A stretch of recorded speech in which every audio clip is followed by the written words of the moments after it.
mission. I'm going to space. Oh, Get on the Get on the train. Get on the train. Yeah, select the inner thought that's you getting on the train. Wait a minute. What? Yo. Yeah, Chico, man. He's mine. No. Look at her. The Drake Oh my Cutter God. Rambler. Level Cap gave me this. It has special colors. God, it's a lot bigger than I thought. It's almost like it's like a space short bus. Oh no. Alright. I think we should go try and kill somebody. What could go wrong? Okay. I'm freaking zooming on this thing. Which one is engine? That one is engine. This one's power. Power off. Engine on. Weapon. What is that one? Solid? This would be freaking shield? What the fuck is solid? What is VTOL? Turn on VTOL, bro. vertical something. Oh yeah, press shift or hold space now. I'm holding space. It's not working. Is it because... Wait a minute. Is your fat ass holding this thing down? Alright, go pilot. This thing quit working again? Oh.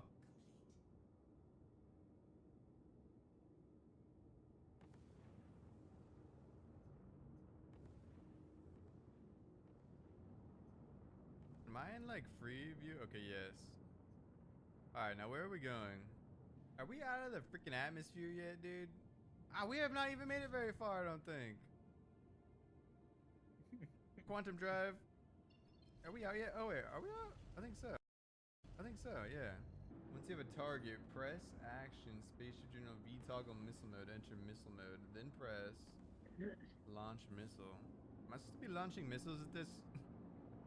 Are we American in the future as well? Is this like a shoot first, ask questions later?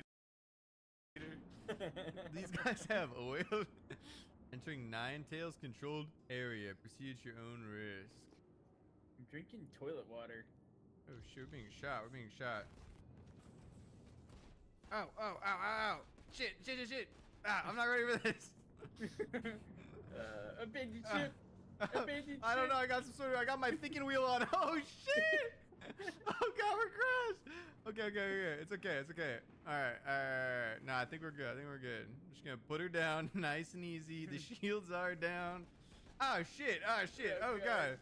Ah shit. What is it about to get on my seat? Oh my god. Oh no. Get out of the seat. Holy shit. Get out. Get out. Get out. Get out. Get out. Get out, get out, get out, get out. Oh. Do we have a fire extinguisher? Get out. I don't know, bro. We're off the ship. Alright, this is a stealth operation now. Freaking open the door, dude! Oh. Alright. Well, we're not dead. Oh my god. It's like fucking we landed in North Dakota, dude. God dang it. Alright, where's my gun? How do we mark where our ship is at? I feel like we're gonna lose this thing. You know what? We got other things to worry about. We gotta go in there. Yeah. It is a miracle that I slammed the spaceship. I'm surprised we didn't fucking blow up. Dude, I'm pretty sure I landed that sucker upside down and it rolled. Alright, what's the chances the giant space cannon sees us sneaking up like bugs? Jiajin, come inside. Yes. We're taking this down to the sub-level.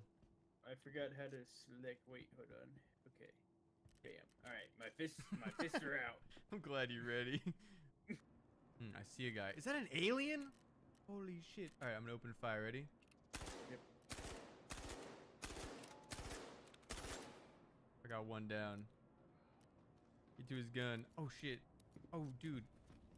That was my only magazine, Ocean. You're gonna have to punch the other guy out. He's on the left side. I'm going for it. Alright, I'm gonna grab a gun. Oh shit, there's a guy on the left. Oh. Bitch. Yeah, you like that? There's totally two other guys over here. Oh, I killed one. God. I killed one. I'm coming, Ocean. I'm coming. Come to me. Come to me. There's a body. Come. Oh, I'm out of ammo again. He's dead. Holy shit. There's guns everywhere. We're rich. I hear bad guys. Are they below? I think they're below. Grab a gun. Quit grabbing bodies. I don't know. Equip the gun, equip I the gun, neutralized him.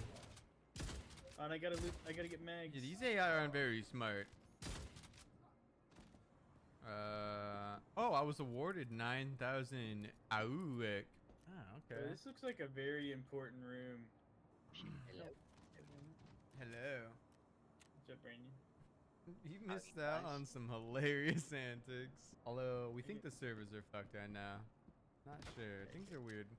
Man, you think this tutorial would have taught you how to use the gun. Okay. Why is this game so hard? Keep the gun in your hands, please. Oh god, bad guy.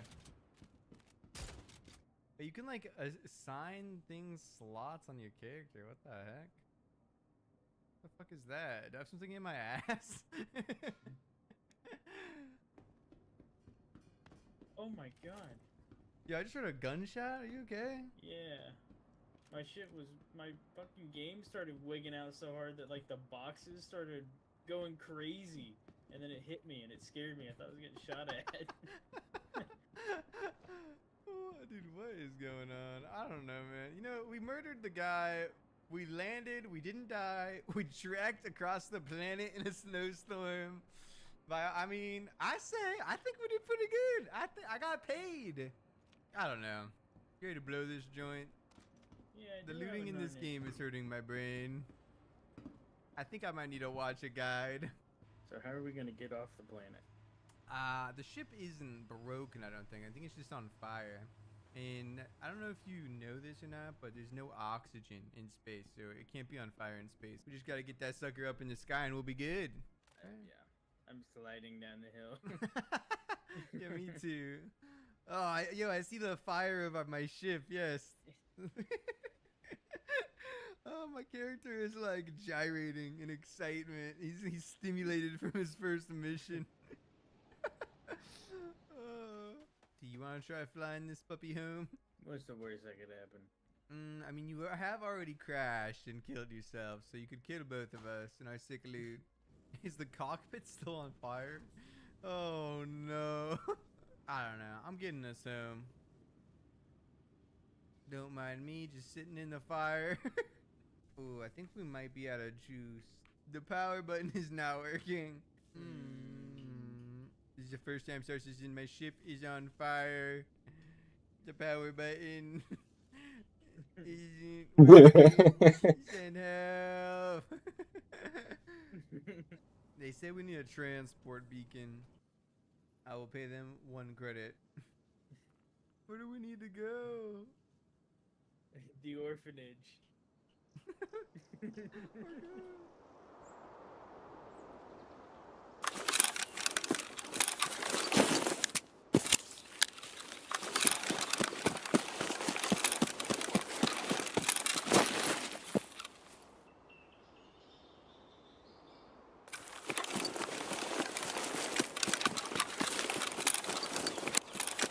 Listen to those monkeys of the old world. They're in the trees singing for me. Out here in the top jungle.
Nice. It's cold. My days are numbered. I can tell. Ah, there's gonna be a bad guy behind the door. Fucking Jarvis, take us to the nearest fucking settlement. Your nutrition and or hydration levels are low enough that you're beginning to suffer ill effects. Avoid Drink the additional toilet water. consequences. This toilet water? Yes, I was drinking toilet water earlier. Wait, why do I keep pulling out a fucking... I don't want a crypto key. Get out of here. Store it. My guy really wants to show you the crypto key. Guy's like, yeah, I own 10 Bitcoin. Maybe we're out of toilet water. You drink This all might the be it. toilet water?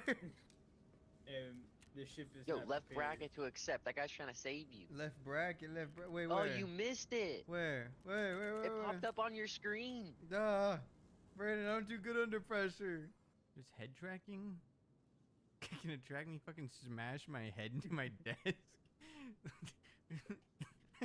I want to roleplay what it felt like when I crashed my spaceship into the ground. You gotta figure out what the... Oh, wait, left bracket. Journal entry update. What is this? Tutorial. Shopping inventory. How about a fucking tutorial on how not to die on this planet? What the fuck? I hate this game. Ah, Flash Hardwood says he's here. Our savior. Oh my god. Engine boy, come out. There's a ship. We're saved. Oh my gosh. Oh, I don't know if we're saved actually. That looks. I don't know about this one. Is that an alien? Oh, Oh, thank yeah. you, traveler. I'm dying of dehydration. Can we board your vessel? Yeah, you just push right through that. Whoa, this thing is crazy. I threw some on the ground by the elevator. Oh yes, it's sustenance. Are we sure about our destination? We didn't know where we needed to go. The orphanage sounded right. Take me to a station? Okay. Where can I get a new ship at? Wait a minute. What happened? What about my ship? Can we tow that thing? Do we just leave the ship on the planet? Oh no. Oh, I spent my whole paycheck on that ship. Put an insurance claim on it? Oh, this game really is realistic. What is this? Hippocampus. That's actually the part of my brain that's missing. Oh god. Looks like we're doing some maneuvers. Holy shit. Engine boy, look out of the window. That's the planet we were stuck on. We just flew into space. Oh, what is that? What is that flying around out there? It's like a spaceship blown up out there. Holy shit. Engine boy. Oh my god. Jesus Christ. Whoa. Whoa. Look at this blade storming. Okay, let's just sit down and watch some TV. I'm gonna hurl. Oh, yo, I think we're landed. Ocean, we're saved. Our first mission. We're back home. This was the best Uber ride ever. I'm gonna give you 5 stars. Journal entry number 7. A generous stranger swung to the stars and picked up me and Engine Boy. We're now back on the space station. Forever is that Flash Hardwood. I'll never forget that name. Yeah, wait a minute. I think this guy only got paid 1 credit. Thank you for watching this video. And at the start of this video, I posed a question: is Star Citizen worth playing in 2024? And the answer to that is yes. There were still plenty of bugs in patch 3.23, server meshing, and all the things we're looking forward to are not implemented yet. But I honestly had so much fun in this game, regardless of all the bugs we ran into. The community is great, and I would say hop on board. It's $45. I'm not sure what your financial situation is looking like, but when Call of Duty is charging $70, this seems like a no-brainer to me. Damn good video right there.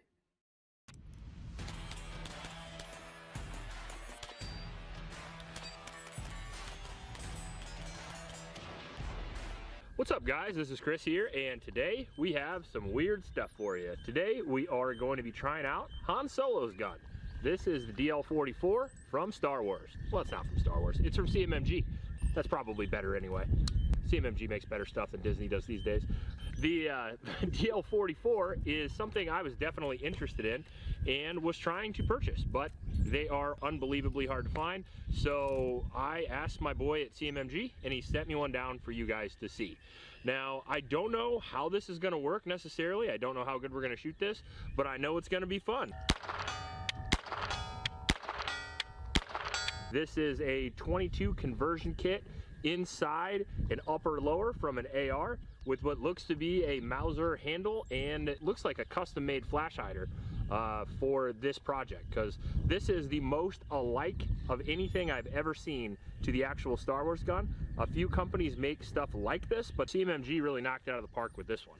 They have battle worn finish on the Cerakote, obviously custom parts for it. You can mount an optic to it, and it's actually got a pick rail on the back for a brace system if you want to do that. However, today we're going to be going all natural, just like Han Solo would. I'm sure he would appreciate that. So Harrison Ford, eat your heart out, because mine actually works. Who shot first, me or him? It was me. That being said, before we shoot this, I want to mention my Patreon supporters. Thank you guys very much. It's because of you guys we get cool stuff on the channel. We really appreciate it. I also want to mention a local homeless shelter named Iowa. It's the YSS. The link to both of those are in the description below. So if you want to donate to those kids, I would appreciate it. And finally, I want to thank Mike over at CMMG for thinking of me for sending this over, because this is going to be fun. So this uses the CMMG conversion kit and the conversion mags. If you're interested in that, I'm going to try my best not to shoot my wife's camera tripod. Although accidents happen. That's not how we're shooting this. It's so bad. Oh.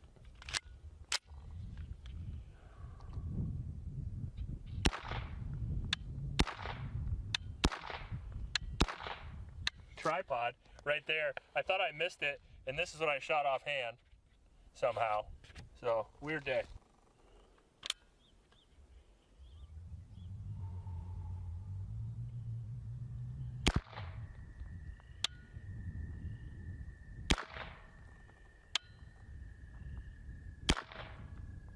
They need to add this to Tarkov.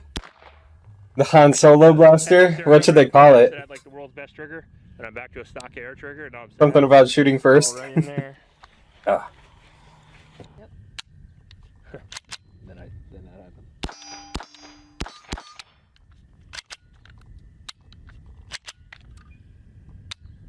All right.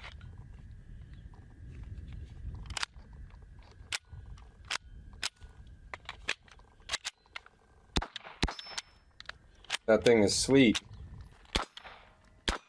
I love it.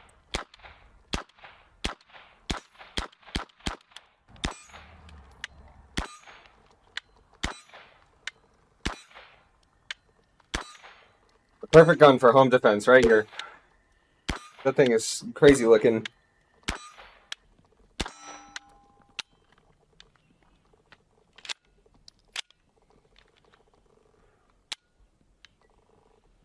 This has to be...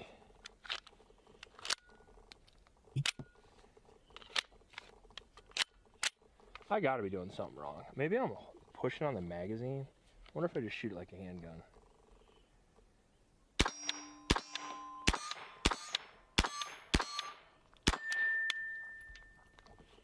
Works better when you shoot it like a handgun.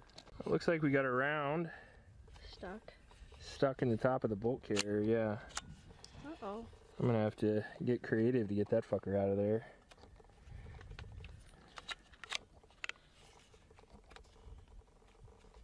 I have never seen that malfunction before. That is a new one. All right, so we had an empty shell casing up there stuck in the top of the gun.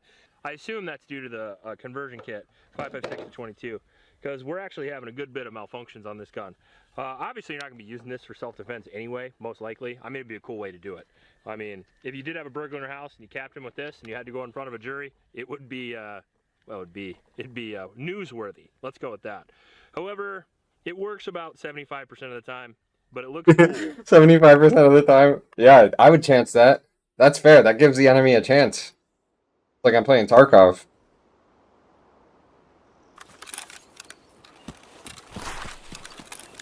Actually, I don't even need to use a trim for this spawn. They're just trying to get me to waste money. Man, what is up with the FPS right now? Did I do something? What is going on? Do I have too many tabs open on Chrome? What is this? I'm using Opera. The old one. I just hate the startup launch noise of the Opera GX new one. There's gotta be a way to turn that off, right? Just yap in here.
Dude. Like, come on. Come on, dude. What? What? Alright, so we got our CCI mini mag. Load up our magazine here. And hopefully it cycles, because I'm going to try to shoot this at 50 yards. And then if it does, we'll try it at 100.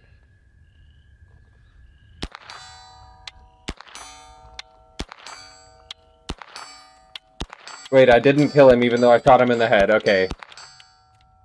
Dude. Shoots like a laser. How's that fair? Sorry about the frog fornication in the background, y'all. Frog fornication in the spring is just sadly a part of life here in Iowa. It You're is. gonna have to deal with it. Well, at our They house. don't port quietly, I will say that. So we are at 75 now. Now I'm gonna do my level best to hit from here with this thing, and we'll see how it goes.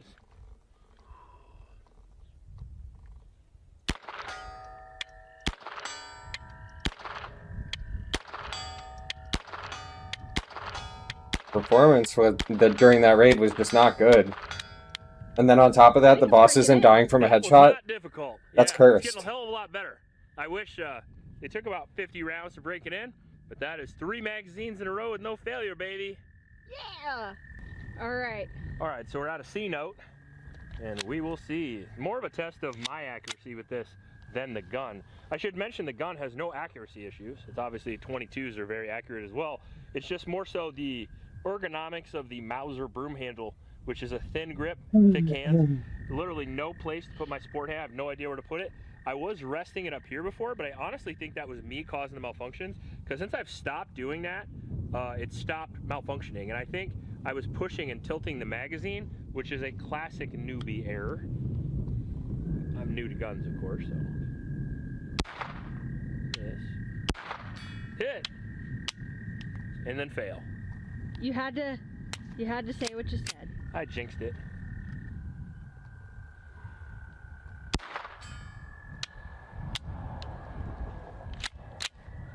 Sometimes it's a bolt action. Sometimes it's semi-auto. You just never know which one it's going to be.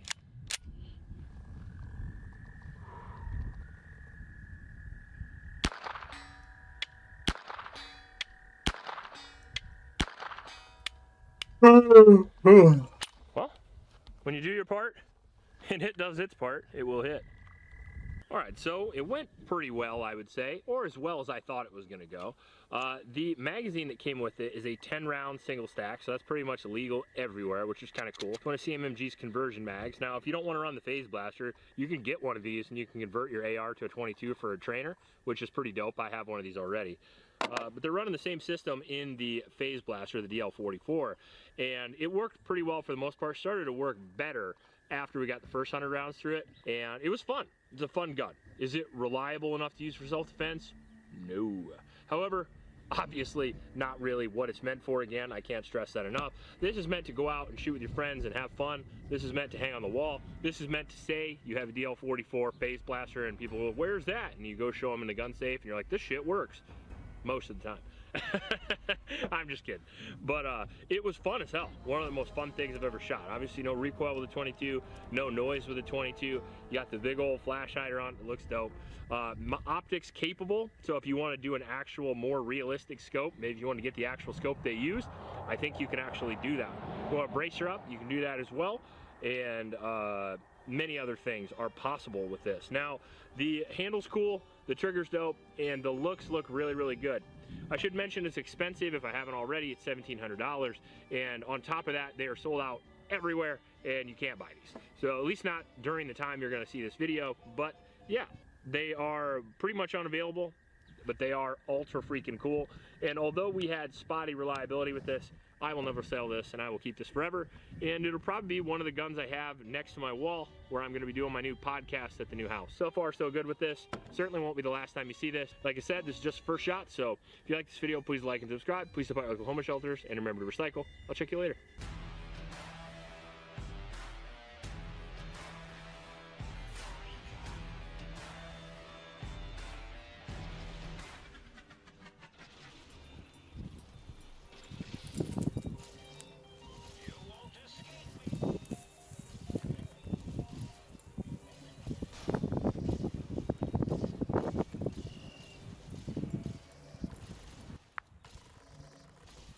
Is him the cutest boy that's ever existed? Or you are such a handsome boy?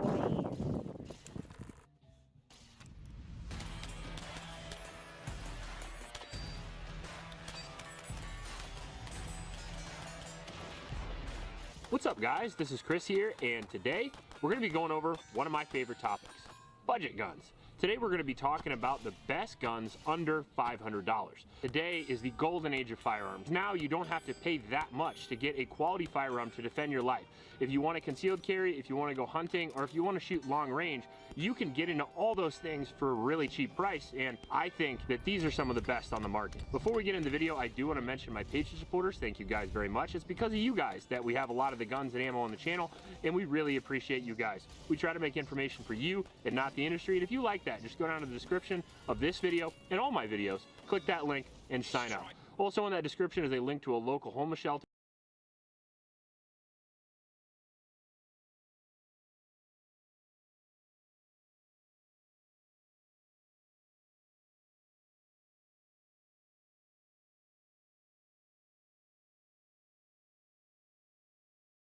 Hey, Lactation Nation, Seth here. In the not-so-distant future, man no longer fears the tyranny of a state, as sovereign nations have been abolished. For we found the best form of government.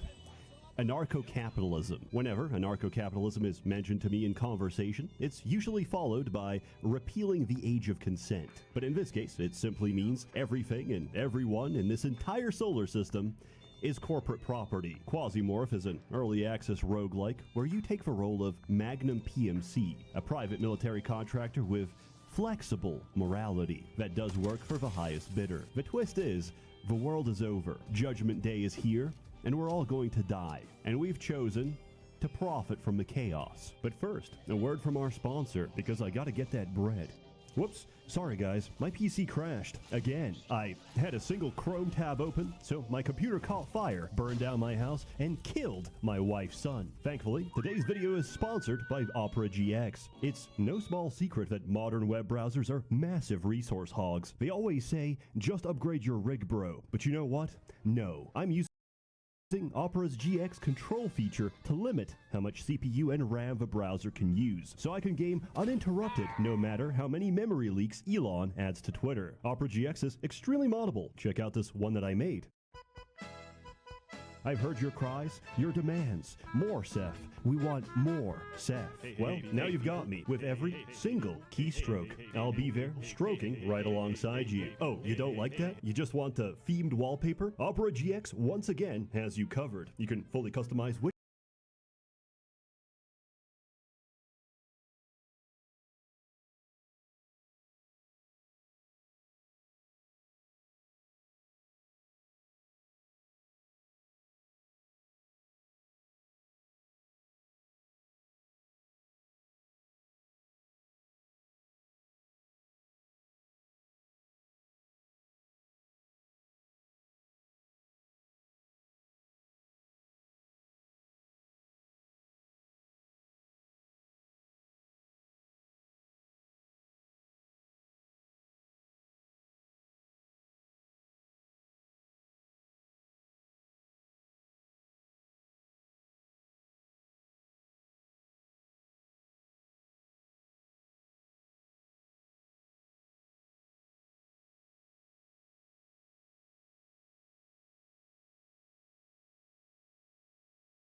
which features come from which mods. And with a plethora of excellent mods on the store page, your browser can be whatever you want it to be. Check this out by tweaking the music, keyboard sounds tab.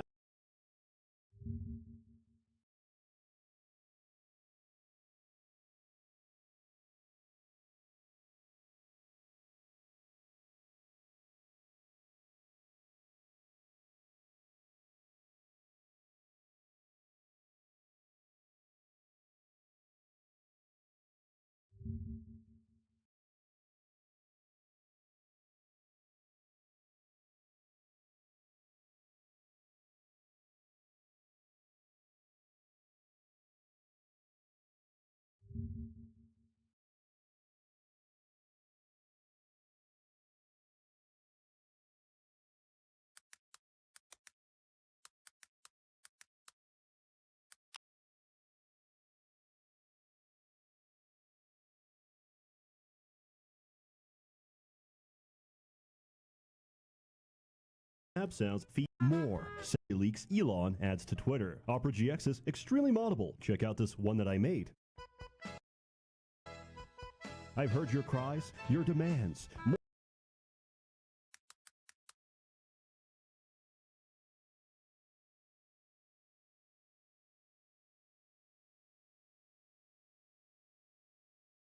Fudge.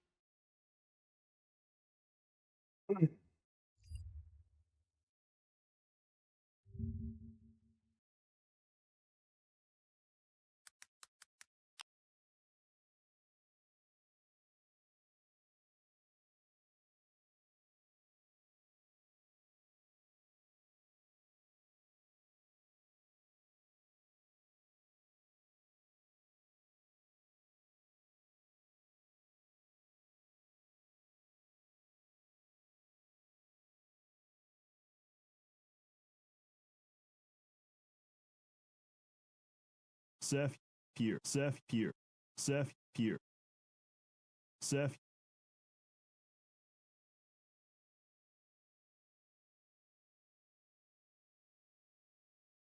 Hey people.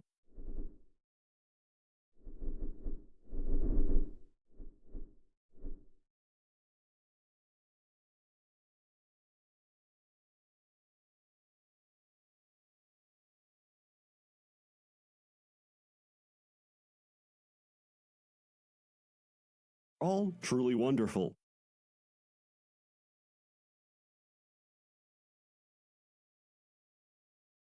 All truly wonderful. All truly wonderful.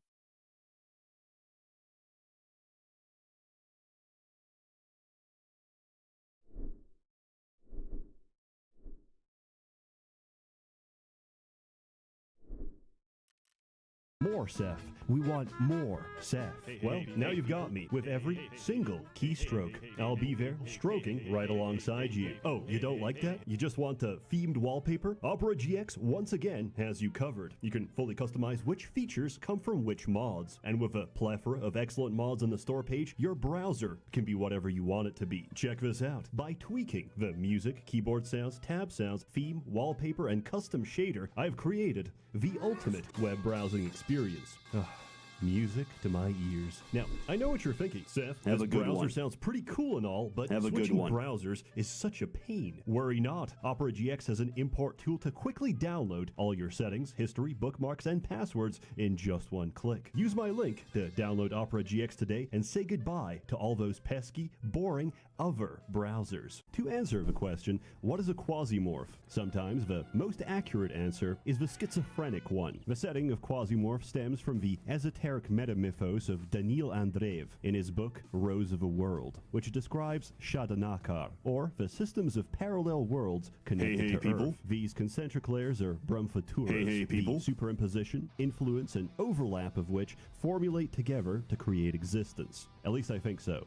Quasimorph is an intruder stepping in from another reality, and unfortunately, the veil between worlds is weakest between your chest cavity. Quasimorph is a turn-based survival extraction shooter, or in other words, 2D Escape from Tarkov, except fun. The principle is very simple. We take out a contract and send in one of our agents. If they die, no problem. They're not really any more people than they are proprietary neuro imprints. We license their consciousness, and we bioprint as many replacements necessary for total client satisfaction. You're free to take jobs from any of the major corporations, including the Quasimorphs. We may be locked in an existential war for humanity, but that doesn't stop me from holding stock in Sectland. Rapture is coming, but homie, I got some great dividends. And you start with a favorable reputation. After all, you did help them entrench into this reality. You start a mission by selecting an active contract around the planet or moon you're currently orbiting. This requires you to select a mercenary, a class, and a loadout for the mission, after which you're deployed into hostile territory. Anyone you see,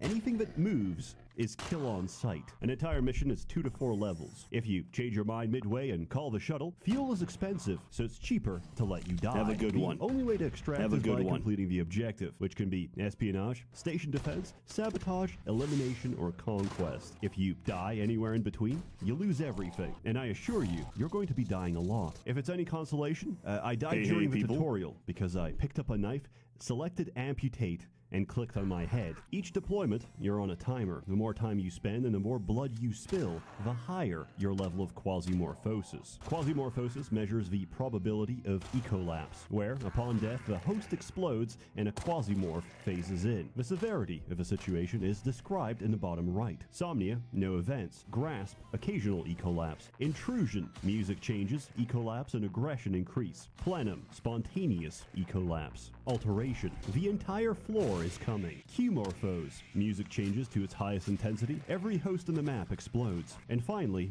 Rapture. If you want to live, you'll keep this number as low as possible. Naturally, there's only a few ways to do this. Drinking vodka, smoking Newport, and injecting morphine. Each time you consume calories. At higher levels, this is 9 calories per step. This is what Americans really believe. And to avoid starvation, you need a steady supply of slop. But when the food runs out, I want you to consider alternative sources. Consume my enemies. This game looks awesome. For that implies I considered them human to begin with. Unfortunately, human flesh will raise your quasimorphosis. You delay one death and accelerate another. However, if you find a crafting bench and an empty tin, you can turn that long pig into gourmet dinner, which will no longer cause quasimorphosis. The implication being that it's not about devouring your fellow man, it's about table manners. Disclaimer. It's about table manners. It's so over. On the other hand, they improved the crafting bench so much you have no idea. We are so back. In general, the crafting bench will save a lot of your early game runs, Don't sleep on it. Improvised toilet grenades clear rooms. Makeshift batteries power Toilet autodocs grenades? and floor scanners. Completing a mission gives rewards, but more importantly, reputation. You can land at any corporate asset so long as it's friendly and exchange goods for equipment. And if you're completely broke but friendly with Techland, you can even exchange yourself by amputating your own limbs. This is not a joke. It's a completely valid strategy to potato peel your digits, offer them at the Fevered Temple, regenerate your limbs on the ship, and do it all over again. It's not efficient, but we can no longer exploit blood bag synthesis. They caught on to us, boys. It was good while it lasted. Speaking of which, the Magnum can fabricate almost everything, so long as you have the proprietary item chip. These are effectively a perpetual license, and are so incredibly valuable that finding one during a mission is a valid reason for evacuation. There's also class and mine chips, which unlock classes and mercenaries respectively. If you mouse over a chip and you see the words data miner, you've officially hit the jackpot. You can do whatever you want, but remember, your actions have consequences. Supporting a corporation will accelerate their growth and technology. If you want top-shelf gear, great. But if you turn against them in the future, you're not going to be facing wage slaves and general managers. You'll be facing rival PMCs and their own special forces. So I encourage you, pick a side, any side, and stick to it. There's a lot of minor corporations, but for the sake of time, here's the big players. SBN, social media monopoly. They own Twitter, the best energy rifles, and the lightest armor. RealWare, industrial mega manufacturer. Carnage Pattern is objectively the coolest armor, and they produce the highest RPM ballistics. Ancom, entertainment and research conglomerate. They make the most versatile armor, the best snipers, and the experimental HFC, this game's equivalent of Doom's BFG. Testlan, quasimorphs from Venus that'll make you rage quit at least several times. Everything is Aztec, from the design to the desire for human organs. And finally, the Civil Resistance. These are terrorists that hope to bring about something even worse than Judgment Day. A return to national sovereignty. They intentionally hive-mind themselves into a cluster of consciousness known as a call node. In effect, they have achieved working communism. Anyway, to understand the politics of our PMC, let's return to the actual mechanics. It's very tempting to finish the tutorial and go straight to the moon. Somehow, I avoided this so I didn't get filtered by a wheelchair. Quasimorphosis is unique to each planet because they're subject to the influence of a different Brahmfatura. Venus, Ganix. Mercury, Shartamacum. And the Earth's moon, Dugur. Mars and its moons have absentia, which means there is no quasimorphosis. So, if you're starting off, I recommend Mars. If you're learning, try Mercury and Venus. And if you know what you're doing, go to the moon. That doesn't mean any single location is safe, and death is around every corner. Most common cause of death? Flamethrowers, not in the hands of enemies, but myself. An entire run, gone in a flash because some unpaid worker amputated your neck with a circular saw. I assumed the weapon was busted, so I tried it myself, in a straight line, where it ricocheted and cut my legs clean off. When you take damage, you get injuries, which have to be treated, or they get infected. And if there's no antibiotics on hand, well,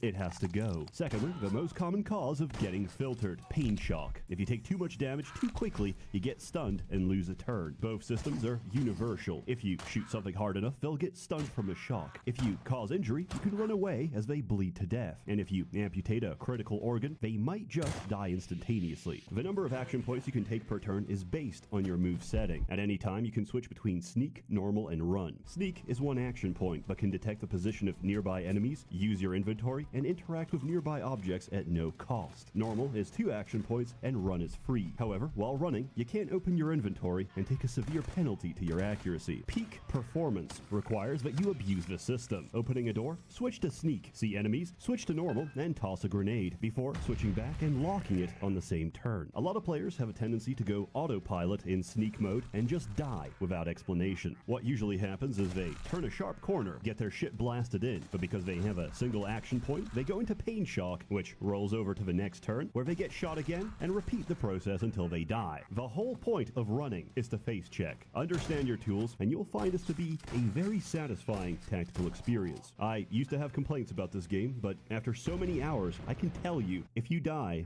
it's a skill issue. I have a brain parasite, and it forces me to play this game at 2 times speed with cheat engine. That's a personal choice. I also use a macro to amputate every corpse. After 100 hours playtime, that's a necessity. Classes work like a perk system, and each mercenary has an intrinsic perk. This unique ability combines with your class of choice to create vastly different playstyles. For example, Percy comes with +5 to all resistance. Outfitted with full Carnage Pattern, he's the only person in the game that can set himself on fire and not take damage. And after putting him in Phoenix Brigade, I can shoot a single round of incendiary ammunition and burn down half the map. In general, you should pick a mercenary that suits your playstyle. Do you want to feast on human flesh? Play Isabella, because she's immune to infection. Even better, put her as Eclipse Blaze and turn your cannibalism into a one-hit kill. Are you tired of getting stun-locked? Try Maximilian, because he doesn't feel pain. Would you like a slower pace? Play Mirza, because her caloric needs are 40% of everyone else. Are you tired of scraping by? Would you like to quadruple everyone's inventory to the point where every enemy contains 2 flavors of ramen and a pack of Lucky Strikes? Play Tunnel Rats and experience the greatest whiplash in difficulty, as everything that doesn't die to your shotgun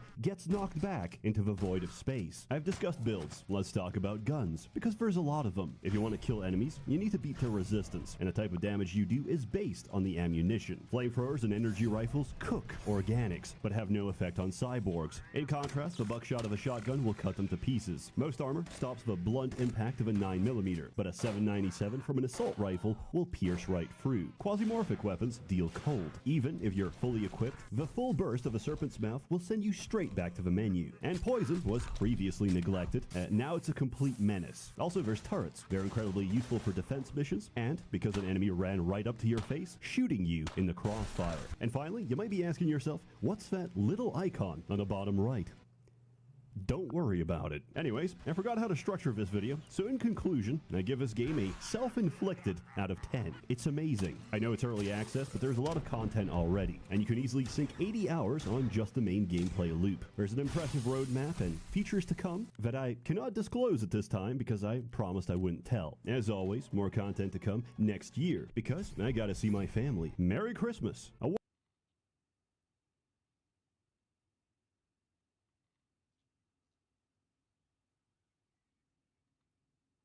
Some allegations, I'd like to ask a simple question. Are you really upset because I was on the flight logs? Or are you upset because you were never invited? Fantastic Dizzy is a game which, unlike the highly optimized projects of today, is less than 800 kilobytes and fits on a floppy with room to spare. It's a DOS game, so we play it on DOSBox. It's a tale older than time. You are an egg called Dizzy, and your egg girlfriend has been kidnapped. Save her before she gets groomed by the vaguely Arabic-looking wizard. Along the way, solve puzzles by using the right item. You can only hold 3, and the only way to reshuffle them is by dropping them on the ground. It's a simple system, but it's an adventure game, so everything is an insane leap of logic. Deadly spikes, Persian rug, burning fireplace, bucket of water, which looks exactly the same as the empty bucket of water, but has to be dropped into a specific pool of water to become the bucket of water, or else it doesn't work and you have to backtrack all the way to the graveyard. Also, because you're an egg, you roll like an egg. This can filter a lot of people as you'll roll into enemies. The Yolkfolk village is infested by spiders and snails, while the city is overrun by shape-shifting Hasidics. But none of these are as bad as the butterflies, which do no damage, but stun lock you long enough that you die by something else, as evidenced by the fact that he is healed not only by eating fruit, but by the mere presence of precious stones.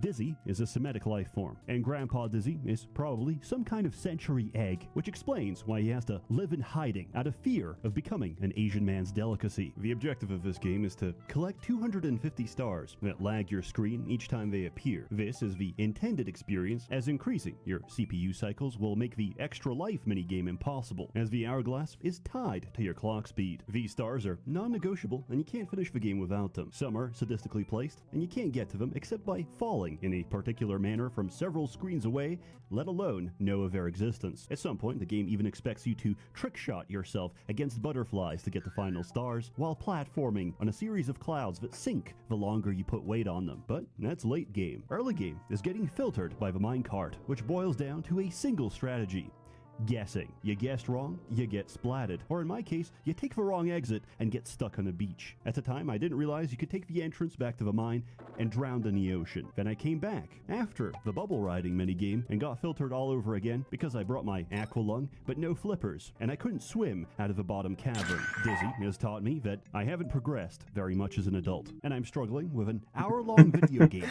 that's old enough to be the child bride that died giving birth to me. At least the music is nice. In general, this is a very nice game that you could show your grandma. It's not some NTR RPG Maker slop that would surely break her pacemaker. In the end, you fight the wizard. He's not very good at magic, but he has a mirror, which is good at reflecting magic. He's turned to stone and dies, presumably as an involuntary celibate. Your reward is a kiss from your fair maiden, which I think is reward enough. Recently, I had an epiphany. I cover many games where I have a script, I have footage, but it's not long enough to justify a full video. Then I realized the title of a video doesn't have to be accurate. So, I have no lack of content, which is important when I'm committed to giving sponsors the lowest quality for the highest rate of return. There are three things I value in this life: my mother, my data, and your mother. You know who else loves these things? Data brokers. Remember, everything you do online can be traced directly to your IP address via your service provider. But they wouldn't sell your personal information to governments and private companies just for a quick buck,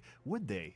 Data brokers use this information to piece together what kind of person you are and sell you ads. Just last week, I googled one C++ tutorial. I now own 6 pairs of programming socks. I don't even know how it happened. Such is the horror of a dreaded data broker. How did they know it was me? Because in one brief moment of foolish weakness, I forgot to turn on ExpressVPN. ExpressVPN masks your digital footprint and stops those pesky brokers in their tracks. And it's not just brokers you gotta look out for. Ask yourself this: who owns the Wi-Fi you use to browse all your favorite content? Is it your mom, my mom, your boss, perhaps your local public library? Well, if you and your waifu keep having these not-so-secret rendezvous on their Wi-Fi, they can still see everything, even in incognito mode. Now, your mother will disown you, your boss will garnish your wages, and the library will revoke your card. Now, your JoJo library date is canceled. But Seth, I hear you cry, all this computational back and forth sounds really complicated. Not to worry, my friend. ExpressVPN does all the hard work for you. Just turn it on, hit one button, and voila. All your network traffic is sent through a secure encrypted tunnel. How strong? So strong it would take a supercomputer 1 billion years to crack. Find out how you can get 3 months of ExpressVPN for free by visiting expressvpn.com/Seth or by clicking the link in the description below. What if I told you an action RPG released 2005 that's over 19 years old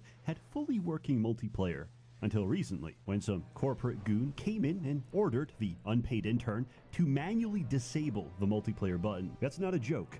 They're just that petty. The latest copy of Dungeon Siege 2 on Steam presents you with a menu where the multiplayer is grayed out. So, naturally, people reverse engineered it, and it's working perfectly. We managed to finish the whole campaign using only the most premium gaming platform. It's old, it's scuffed, and it plays adverts that can be blocked by editing your System32 host file. But guess what? It has charm. This game infects my consciousness. I'd kill you first, green lady! There's quotes from a tutorial burned into my brain. Those must be the Bracken we learned about as children. Let's take them out. These Bracken are as weak as Calrathian ale. These creatures remind me of our scuffles with the Tackler. Tough. These wooden creatures are weak to fire. Too bad I'm not a combat mage. These Ketrel are tough.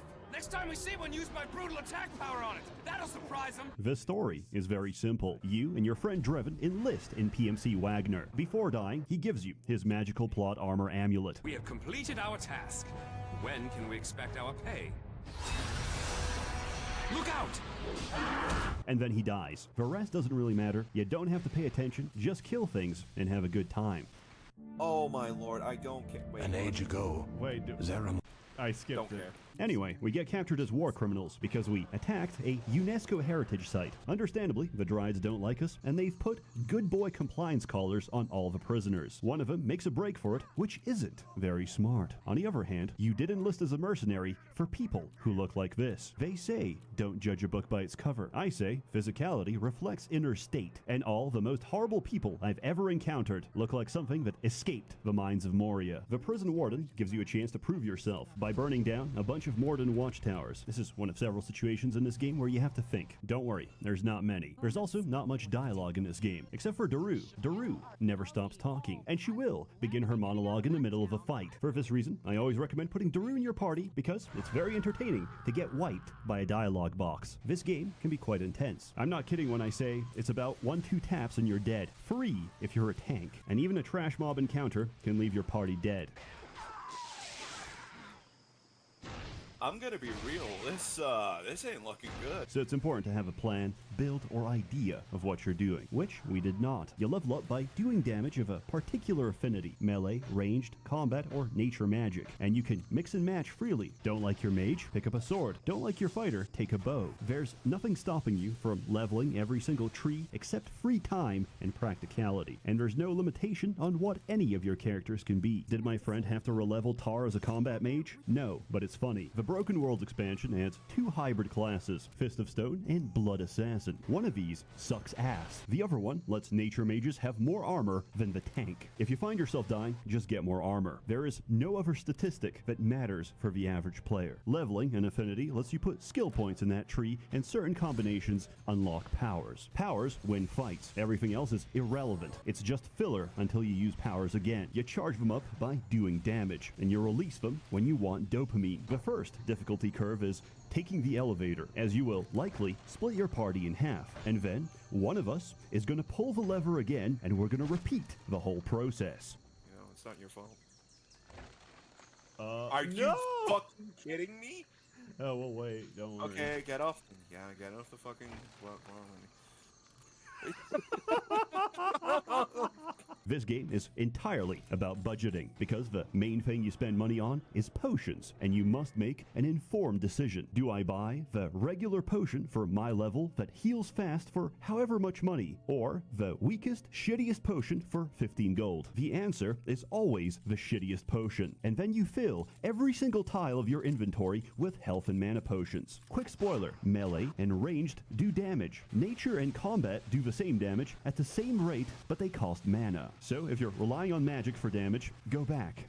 Don't do that. Also, do not ever try to alt-tab this game. It can't handle it, and you're gonna lose your save. However, I have room temperature IQ, and I'm conditioned, like a Pavlovian dog, that each time I hear that Discord notification, I am compelled to tab out and ruin everything. Proceeding with the story, you get told that you have the plague, and you should probably seek treatment from an elvish shrine. This does nothing, because the plague is actually caused by shard souls, which are the spirits of aborted NBA players, haunting the Planned Parenthood. No one can see them except for your party, and you're already immune because of Draven's amulet. With nothing left to do, we take the road home. Along the way, we meet an old man who is definitely not the game's antagonist. He tells us we need to stop Doomsday by reforging the exact thing responsible for Doomsday and bringing it directly to the enemy leader. This is why we don't pay attention to the plot, the lore, or any kind of writing in this game. This is hack and slash. This is ADHD in its purest form, since we gave up being hunter-gatherers. Anyway, we purify Fortress and force all the shard souls out of their host bodies. Finding nothing else, they all dash into a snake, and we get our first boss fight, which is enjoyable because it's all downhill from here. I'm gonna skip around a bunch because, honestly, this game is defined by its boss fights. Everything in between is relatively straightforward and not worth mentioning. The next boss fight is a Dark Wizard. These are mortal men that have forsaken humanity by adding extra jaws to the side of their face. Originally, I was going to joke about this, but as I wrote the words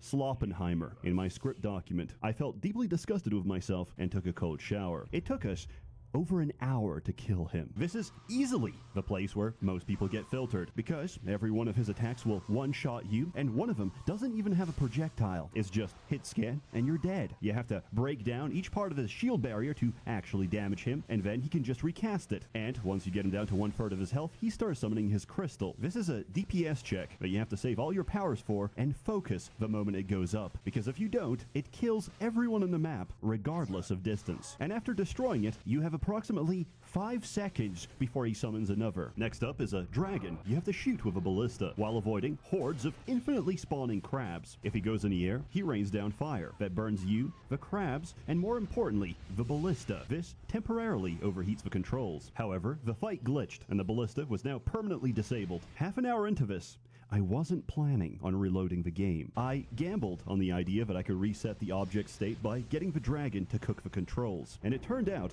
that worked exactly as planned, except this is a 2-stage boss fight, and now we have to fight his bloodied head in a narrow hallway with no cover. Objectively, we have been filtered, and yet, with everyone lying unconscious on the floor, we killed the dragon. How? Because for some reason, his second phase never actually kills you, and my nature mage, who was knocked out on the floor getting cooked by fireballs, was wearing a single piece of clothing with damage reflect that chunked the dragon's health for each tick of damage. Essentially, he died to a pair of slippers. What can I even say? We almost lost the first phase to a glitch, and we won the second with an exploit. A pleasant surprise, but usually it gets better before it gets worse. And we're no longer heading downhill because we've reached the bottom. Misery has two definitions: borderline personality and fighting free dark wizards at the same time. Oh, man, this is gonna be rough.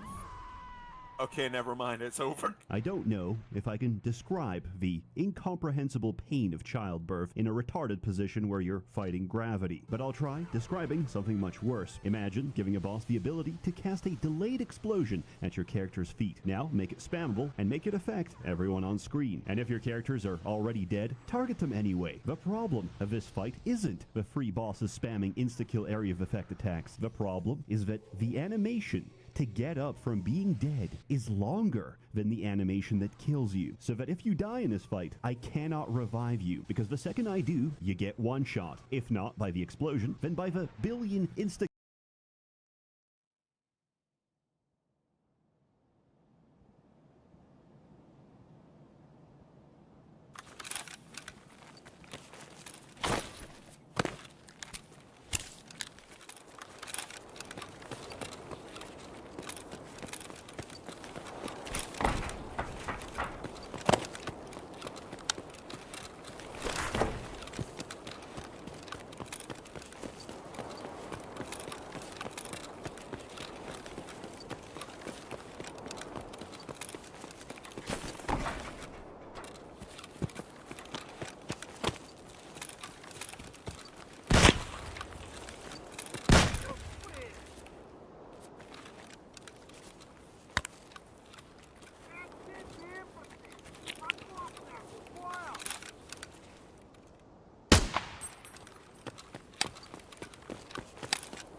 Yo.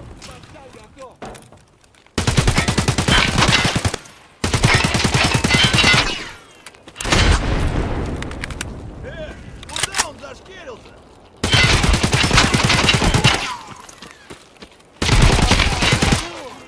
Готов, батя!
земляк, мы тебя не хотим, мы так наблюдаем.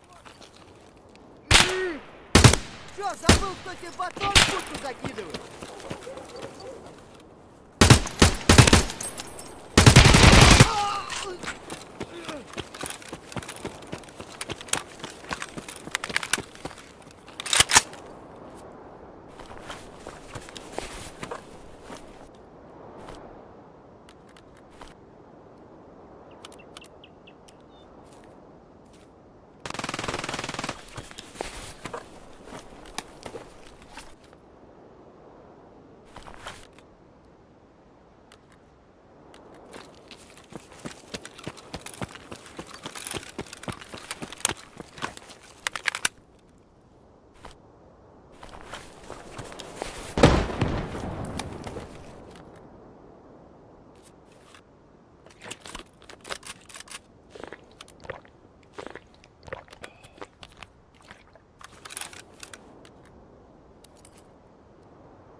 Can't get me. No, no, no. Not today.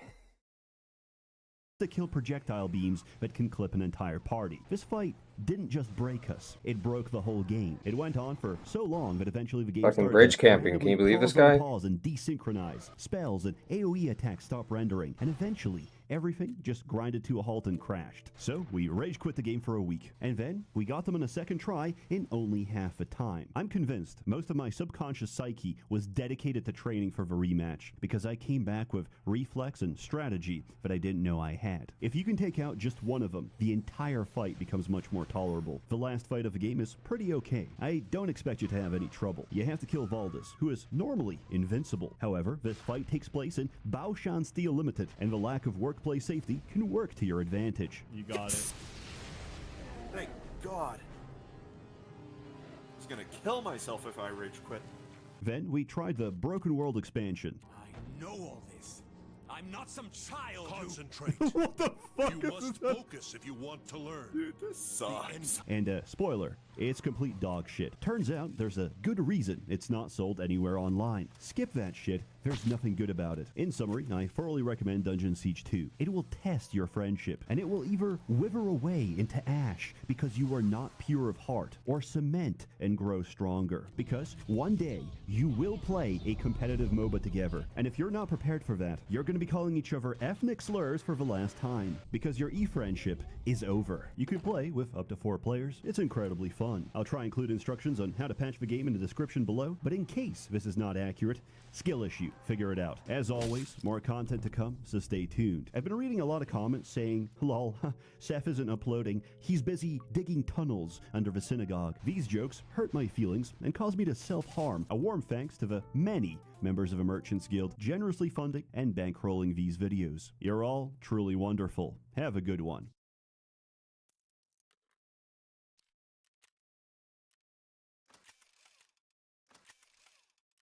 Hey people, Seth here. Humanity. One day, we will inevitably reach the stars. And one day, we will inevitably reach other intelligent, sentient, yet utterly alien races. We will shake their many appendages, engage in trade, exchange ideas, and even attempt diplomacy. But we all know, inevitably, how this has to end.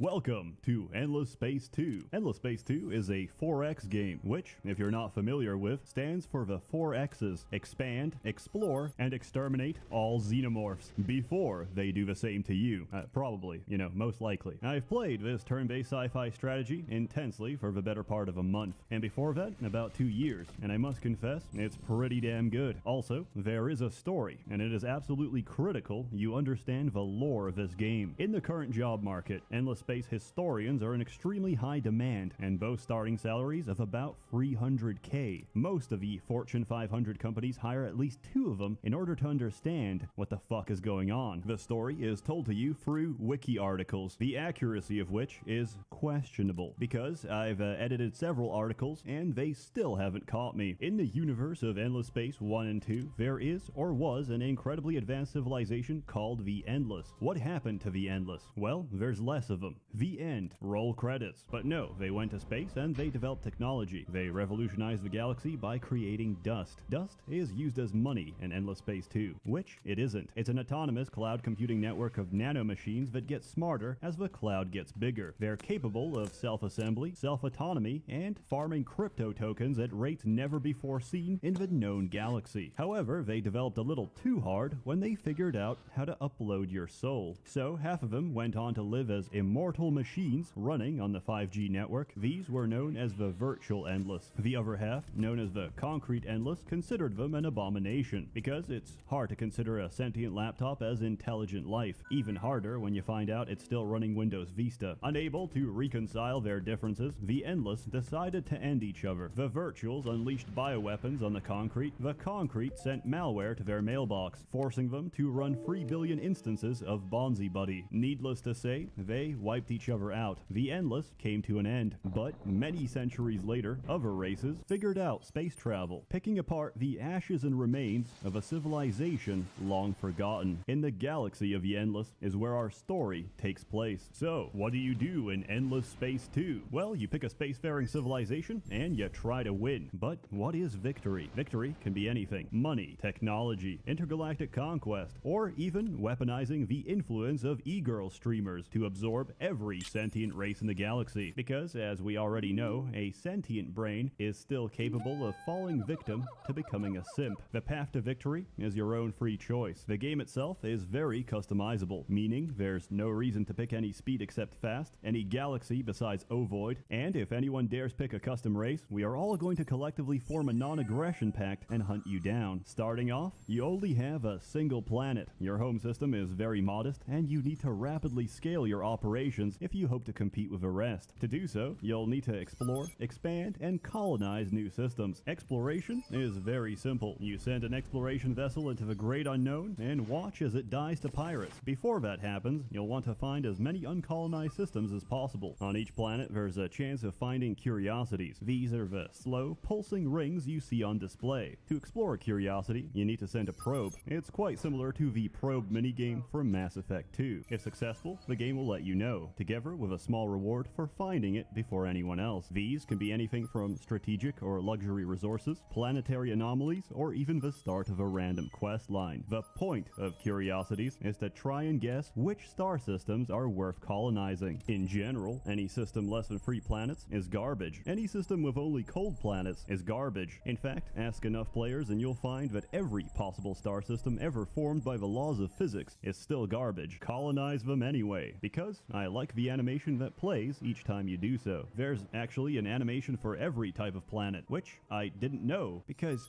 who the fuck colonizes a gas giant as their first choice of planet? It's like, where are we dropping, boys? Oh yeah, on the burning gas giant. How are we meant to walk on a gas giant? Very carefully. Anyway, I'm losing track. You choose a star system, and you pick a more reasonable type of planet to be the base of your colony. Most factions can't settle a system immediately. They need to form an outpost, send colony support, and convince any other players contesting the system to cease their aggressive expansionism. You can do this through liberal policies, such as stealing their food supplies, or less liberal policies, also known as an interplanetary blockade, with the sole purpose of starving them to death. Typically, this is how you greet other players. Otherwise, you blast their ships out of orbit and you get sent a formal complaint, to which you respond accordingly. Diplomacy is an interesting concept. We do have other things to take care of. These are diplomatic channels, not social media. Again? Are you just lonely? Because, unlike many games of a similar nature, diplomacy is a tangible resource. In fact, everything is a resource. If you want to condense down the Endless Space 2 experience, you're going to be spending hours of your life trying to increase the 5 colors: green, orange, yellow, blue, and purple. Respectively, these are food, industry, dust, science, and influence, or FIDSI for short. These are the combined economic outputs of your systems. At the beginning, you don't have very much. You can't do very much, so you need more. A lot more. You need food to grow population. Population contributes to the economy and gives you different bonuses depending on the race of that population. But a planet's base output is pathetic, so you need to build improvements. To do that, you need industry. More production. But you can't have industry without research, and you can't have research without science. Besides unique variations, every faction follows the same unified tech tree. Supporting larger industry requires dust, a lot of dust. And if you're planning to go to war, exponentially more dust. To even make the formal declaration that you're going to erase someone off the face of the galaxy, you need influence. It is the most precious resource and represents your combined political power. The bigger your influence, the bigger your sphere of influence. This game doesn't work on national borders. It works on raw intergalactic peer pressure. Have enough influence and you'll absorb everyone without even lifting a finger. Besides other players, there are also minor factions. Did you know the Nigerians govern a sector of space occupied by several different humanoid species? If we say yes, will you feed us? One of those species is the Benkarans. They occupy just 10% of Nigerian space, but take up nearly 80% of the space in Nigerian prisons. Maybe they commit more crimes. These are civilizations that are advanced, yet not advanced enough to avoid a simulation. These are very diverse and can be anything from sentient jellyfish, reformed assassin droids looking for God, or even moving chunks of coral reef remotely piloted by a sentient supercomputer the size of a planet, which in itself was formed by random chance. Minor factions exist to be absorbed by other players. Why? Because you get a free system out of it and a unique racial trait. Never underestimate these, because a single good trait can win you the game. There's also pirates. It's okay. Everybody finds me irresistible. Pirates exist to occupy every system you ever like and reduce the overall quality of your time and space. Luckily, pirates are business-oriented and will not trouble you as long as you pay. Also, I like putting pirate marks on all of my friends' colonies. Consider it an indirect way of saying, maybe you should move. Now you've got the basics down. What are you meant to do? You're meant to try, and you're meant to fail. Endless Space 2 gives you freedom. Freedom to fuck up and suffer the consequences. The tech tree is subdivided into 4 distinct categories: military, economy, science, and empire. Develop your military and you get bigger guns, but you don't get the ships to mount them. You need to develop your empire for that. Then you need a military-industrial complex to facilitate the production of your armada, which forces you to tech economy, not only for developing your systems, but for supplying a constant stream of dust, because bankruptcy is not an option. For reference, one technology unlock is the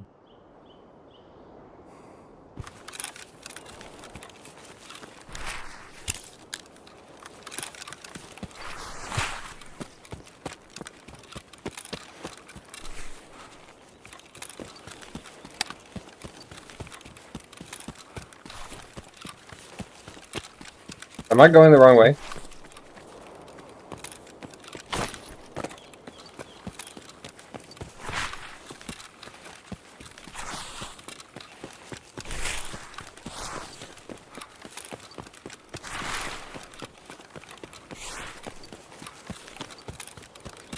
Yes.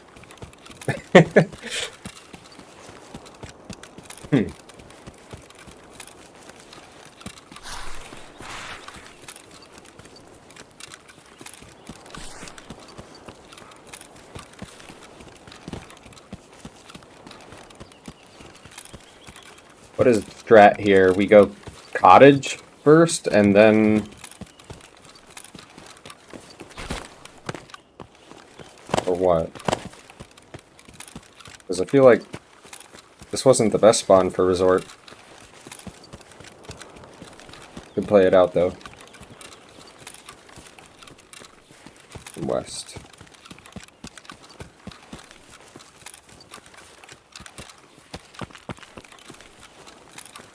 Like, if I'm gonna do a west check, right?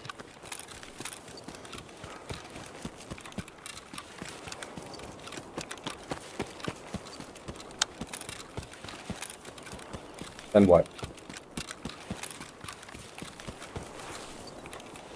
Cottage.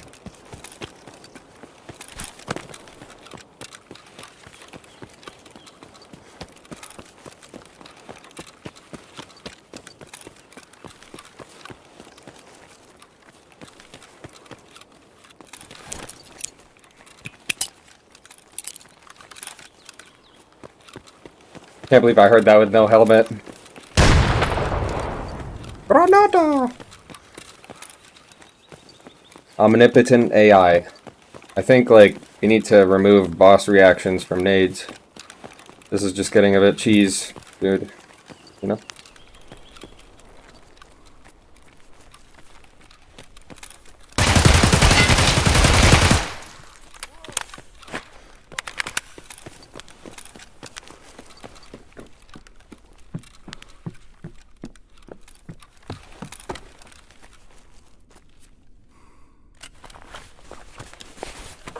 Like, how does this guy know that I'm throwing a grenade? Right? It's just a bit silly, that's all.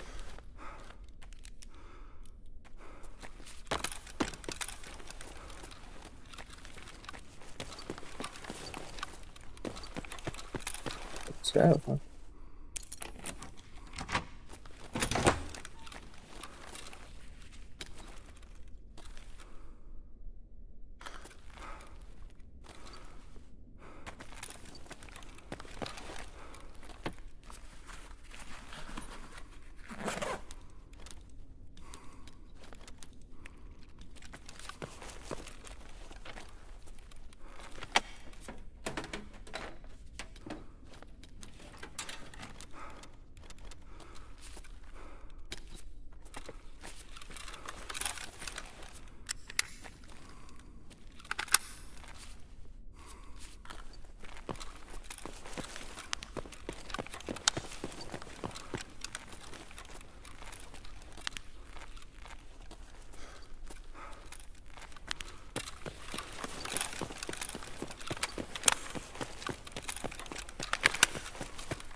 That is so odd. No guards anywhere to be found. But Sanitar's just chilling outside his room. What is the guy doing?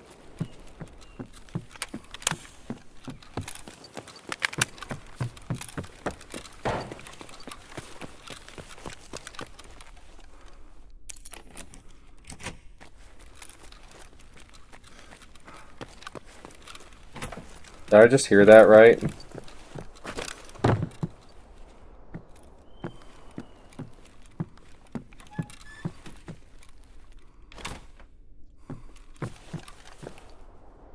Got Santa here.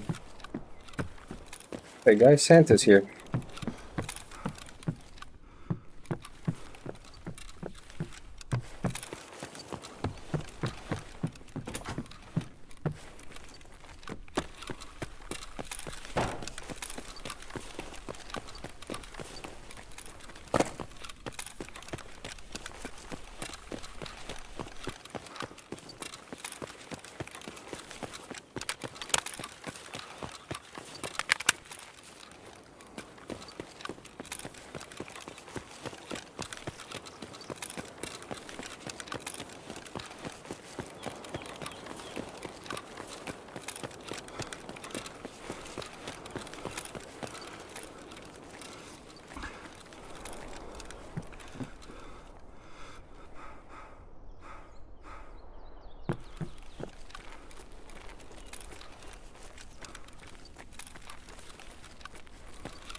Oh, this is the luckiest possible boss check raid.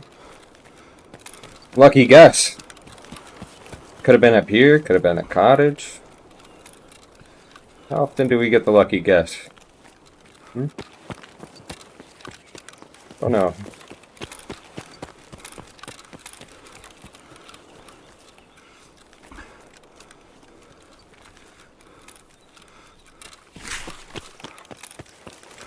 And with such a good spawn, too.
Difference between abject poverty and having the largest intergalactic trade company incorporated on your home system. Why stop there? Get access to the galactic commodities market as well, because it's a biological requirement for me to speculate the stock market in every game I play. Do all that and realize you neglected science, which is a problem, because every single research you ever research makes every following research more expensive to research. Endless Space 2 is a great galactic scale real balancing act. Every action taken is counterbalanced by the opportunity cost of every action not taken. Here's an example. Let's say you found a nice system, but you can't colonize it because each type of planet requires the respective technology to touch ground on their surface. You might spend a bunch of turns teching towards that. As a result, you get a new system. However, your lack of tech leaves you oblivious to the contents. You later find out that ideal Mediterranean planet you picked is filled with dinosaurs. The water is made of mercury, and the atmosphere gives you cancer. If you pumped everything into science and exploration, you would have found a much better system nearby. Because you explored the curiosities, you know there's plenty of strategic deposits without the risk of melanoma. Even the worst colony has great potential. Given a development plan, systems can compensate for deficiency using luxury. Low birth rate? Spike the water with red sang. No production? Use Jadonics. Do people still keep using the term war criminal in your presence? Despite the fact you've clarified multiple times that enemy civilians are indeed active combatants, bring out the hallucinogenic grapes. Given time, any problem can be solved. Given money, any problem can be solved instantaneously. I don't know exactly how we're going to terraform a planet in a single turn, but I know the next time I look, there better be a fucking jungle instead. There's a lot of ships in this game, unique to each faction. They're all fully customizable, limited only by the type and number of modules available. Primarily, you're going to use them to intimidate your enemies into submission and to intimidate your friends into working a little harder on their friendship. Your only control over combat is the loadout, formation, and tactics used by your military. The rest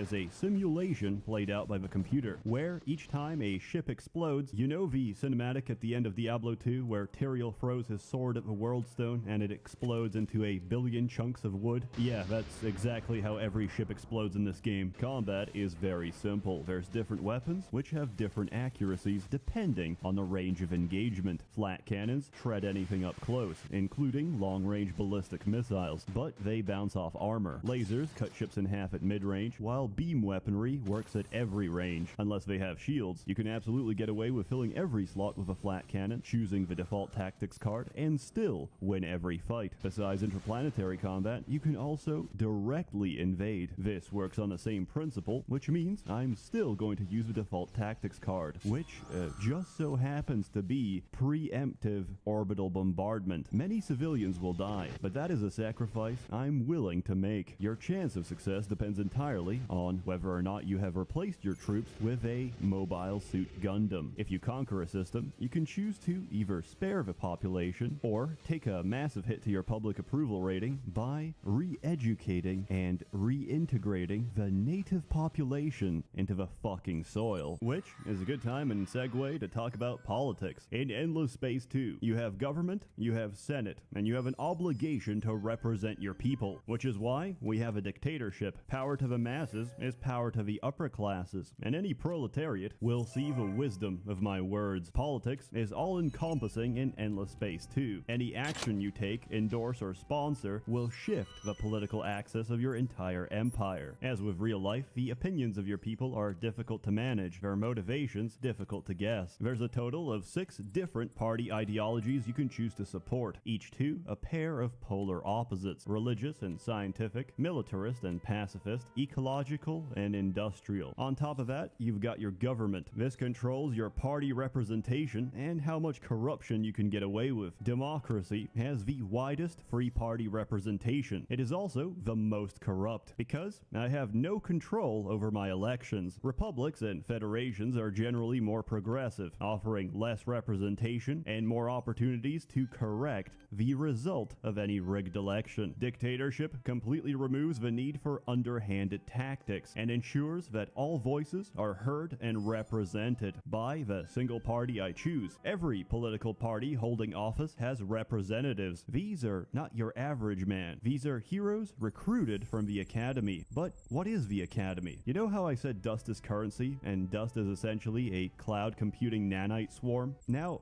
Imagine smoking it, because the Academy does exactly that. You're hiring nanite-augmented crackheads to rule your empire. These are very diverse in both race and specialization. They each have their own unique and interesting backstory, except Scales. Scales is literally a giant bat that likes to eat zucchini. How is she qualified in any way to be my senator? I don't know, but the people love her, and who am I to say no to that smile? So, what's the point of political parties? I'll tell you, it's called legislation, and legislation controls the focus of your empire. You can pass laws respective to each party you have in office. The leading political party also enacts their own automatic policy. Scientists let you research high-tech without unlocking it. Religion gives you the moral high ground to escalate a Cold War without legal consequence. Industrialism uses the economy to finance the economy by expanding the economy. How could ecology possibly compete? Well, by giving the public announcement that we don't exactly know how to live on a volcano, so let's do it anyway. Militarist rhetoric not only removes the political cost of war, it actively encourages you to go to war with absolutely everyone. And finally, the pacifists can, at any time, without your consent, force you into a state of peace. Passing law costs influence, depending on the size of your empire. The longer a party stays in power, the more laws you have to choose from. For example, state-enforced eugenics and mandatory sterilization of other races who aren't your own is a relatively simple law to pass with minimal political experience. Asking everyone to work overtime requires a level of finesse and eloquence only seen in the most Machiavellian of politicians. Unlike many 4X games, Endless Space 2 has quests. Most of these are faction-specific story missions with branching political options to suit your empire. They're quite interesting, they give you something to do, and most of all, they give you permanent upgrades for the rest of the game. You also have multiplayer. How do you play multiplayer? It's quite simple. You all connect to a game, you play for about 50 turns, you forget to make backups of your game, and then everyone collectively desynchronizes. Welcome to Endless Space 2 multiplayer. With all that covered, you've got a general idea of how to play Endless Space 2. Now, let's get to the fun stuff. The factions. There are currently 12 different races to choose. I'm gonna cover them all. The Sophons are a race of intellectuals. Despite this, they talk in a British accent. They're overdeveloped geckos that love science and hate personal health and safety. The less people know a technology, the faster Sophons can obtain it. If you want a fairly vanilla faction with an easy science victory, go play the Sophonity. Conversely, Sorry, Link. I can't give credit. Come back when you're a little, richer. we have the Lumeris, whose entire ethos, motivation, and philosophy can be crystallized in one word: money. For the Lumeris, no problem is too great, as long as you throw piles of money at it. They also have my favorite faction leader, Commerce, baby. The lifeblood of this and any other galaxy. who is probably responsible for every single trade cartel in the known galaxy, and arguably runs more of an economic crime syndicate than a legitimate empire. But I don't care, because Big Titty Fish Mommy is going to buy the galaxy, and I'm gonna help her. If you like making obscene amounts of cash, amphibious mommy milkers, or just winning the game by accident, play Lumeris. Imagine rampant over-industrialization and the fractured ecosystem that follows. Given such dire conditions, what do you think is the most reasonable course of action? You can A. Put all your resources into ecological initiatives and repair the sorry state of your planet, or B. Digitize yourself and become a gaming laptop. The Vodiani chose the second option. Even better, they made a church out of it. Belief is strength, worship is endless, and heretics are nothing but essence for the harvest. Unlike other races, the Vodiani don't colonize. They travel, they land, and then they harvest. Then we have Horatio. Come to pry on the most stunning man in the galaxy again? Originally a wealthy trillionaire, Horatio set out to find his own star system. Along the way, he also found extremely advanced cloning technology, so he made 1 billion copies of the most beautiful and gorgeous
Pull the sleeves up for this one. See what's going on.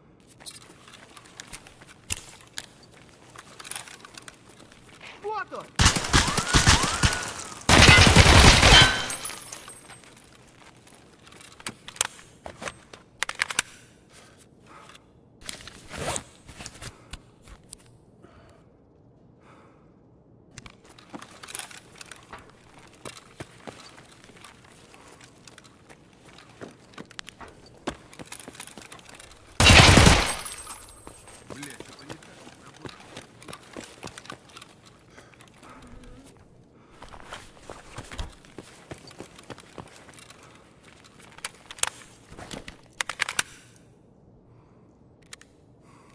Ты что, не слышал?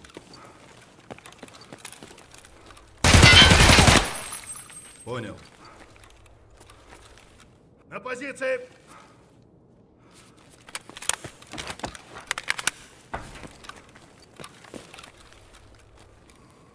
Ну чё ты там ползаешь?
Я ранен!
Gorgeous person to ever exist, which was of course Horatio. And then Horatio thought to himself, what better than to fill the galaxy with beauty? What better than to fill the galaxy with Horatio? Horatio is concerned with pressing matters such as air conditioning. His government, accordingly, is an eco-fascist dictatorship. Make Horatio great again. Of course, there are other, less fortunate races than Horatio, but Horatio is not only handsome, he is also brilliant, and thus he finds ways to integrate minority populations by splicing their genetics with Horatio. Yes, Many of your less symmetrical friends and family may simply disappear, but know that their memory will live on inside Horatio. Horatio is a classic case of careful who you call ugly in high school, because he just might use the entire galaxy as a glorified eugenics program. The United Empire can be summarized in a single clip. I'm doing my part. I'm doing my part. I'm doing my part. I'm doing my part too.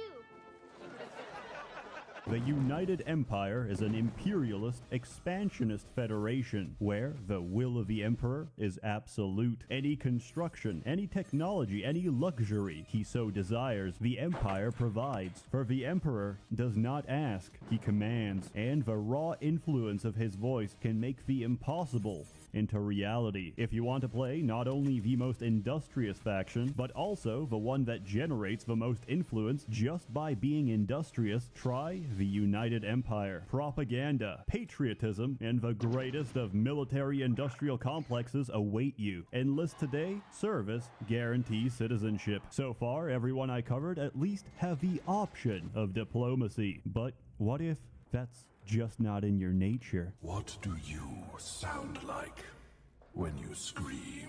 The Cravers are fucking terrifying. As a leftover bioweapon made by the Virtual Endless, they only have one purpose: consume everything. Any planet with Cravers on it has a fixed life expectancy, because the Cravers will rip it, strip it, and tear it apart. And then they move on. There is no long-term plan, there is no sustainability, there is no choice but to consume you as well. We are coming. Trees. Do you know how fast a tree moves? Not very fast. The Unfallen are a race of trees. They speak with a Scottish accent. Why do you pester the heart with your petty needs? Much like the Scottish, trees are rooted to the ground. They don't do much, and their only way of winning the game is to ask you politely, do you know how they colonize other planets? They need to slowly, delicately, without interruption, entwine them with celestial vines and hope or pray that they didn't start next to Cravers. If you enjoy pressing and turn and being a vegetable, you'll enjoy playing the Unfallen. Imagine being an ostrich. Now, imagine evolving to the point where you're used as arena blood sports for the entertainment of an advanced, decadent civilization. Then, that civilization gets wiped out. You get your freedom and form a tribalistic society of samurai ostriches. Then, you accidentally stab your katana through a giant ship, and suddenly, you're a major faction. The Hisho were added with the Supremacy DLC, together with the main source of tears and salt on the Endless Space 2 forums, Behemoths. Behemoths are multi-purpose capital-class ships. They can support the bureaucracy, plutocracy,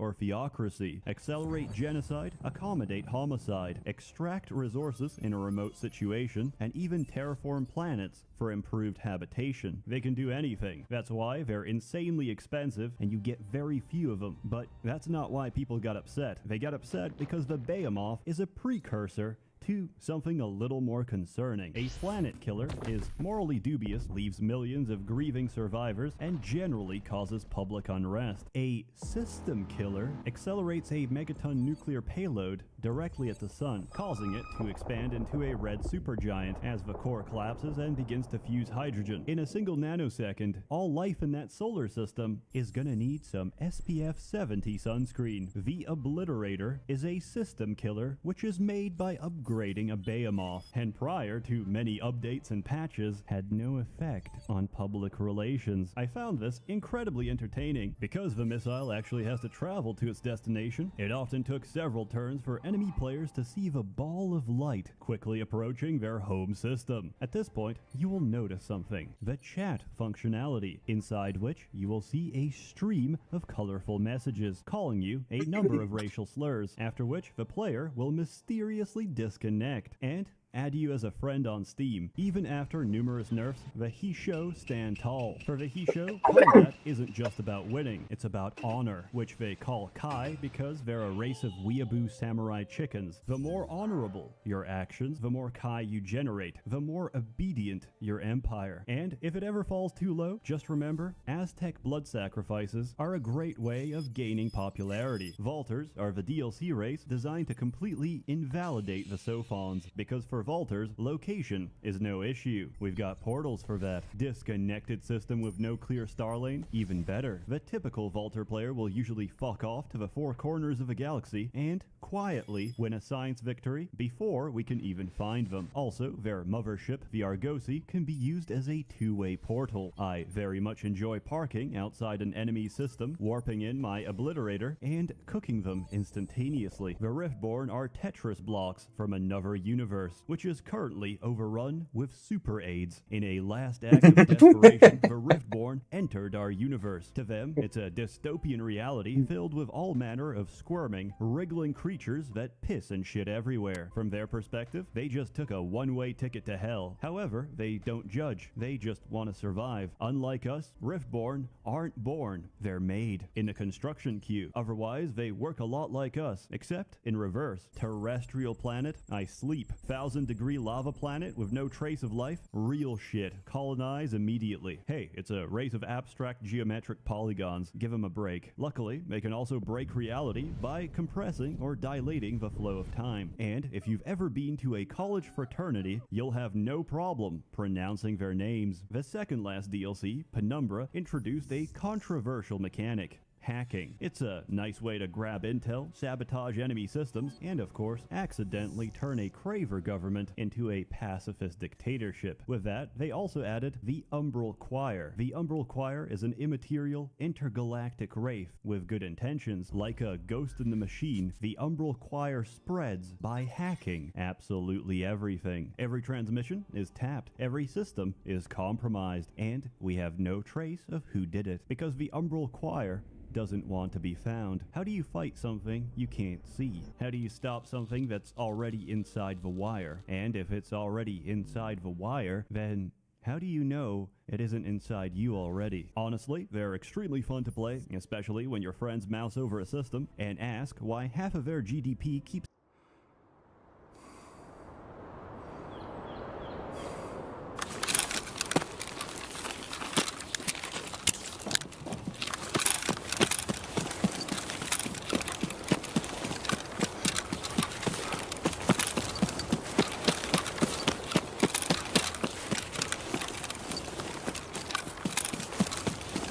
Your cottage resort? Is that the move for this spawn? I feel like I either go to resort right away because last time he was there, right? Right in East Wing, no guards even guarding him, which was super weird. And then of course there's another PMC in West. So I think I'm just going to assume that there's a PMC in West and not a PMC in East. Because, like, most people are going to run West off the bat. But I don't know, because, like, I'll be going into this raid pretty late. Maybe I should just do the pier and cottage check and reset. Maybe go to admin and then throw the nade. Yeah, I think that's probably the play there. And then we get to abuse the extremely broken boss reaction to grenades.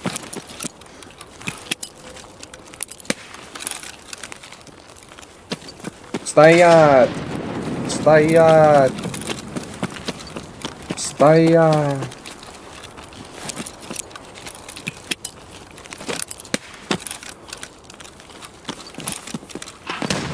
Why is that little bird tweeting when I'm supposed to get my nade? Okay.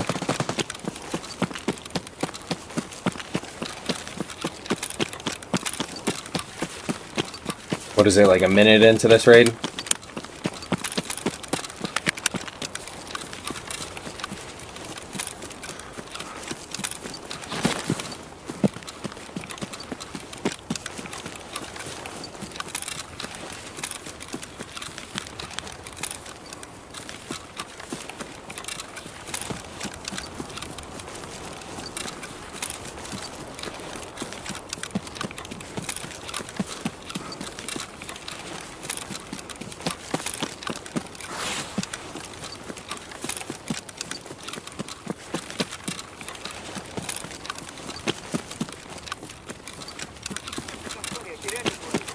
Да-да, да-да, да-да.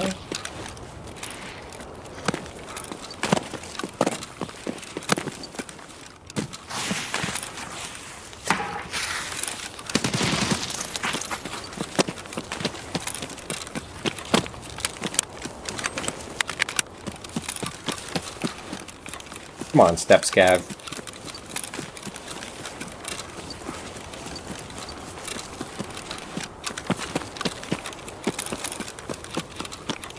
Get out of here.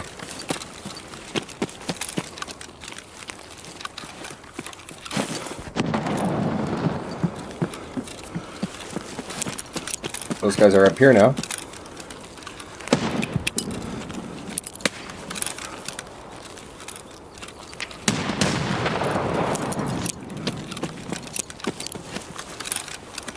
I think we both just figured out that Sturman's at Resort. Or whatever, Sanitar. Sturman's at the sawmill. We just found out that Sturman's at the sawmill, you guys.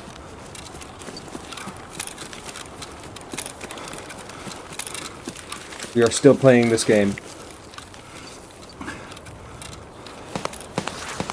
Oh well, listen to that. It's a full raid.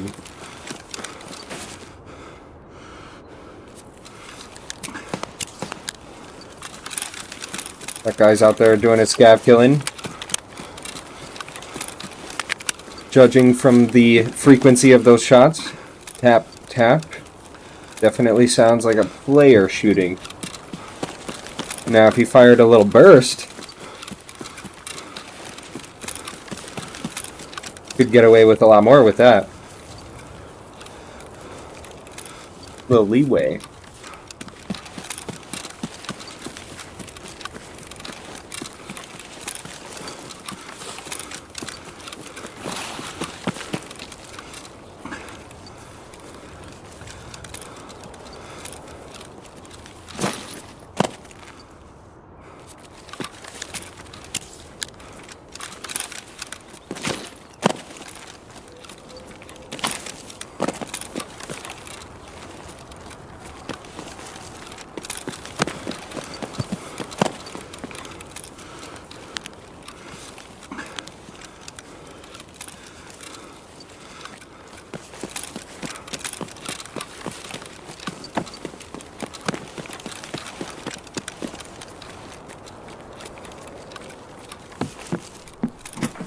Huh.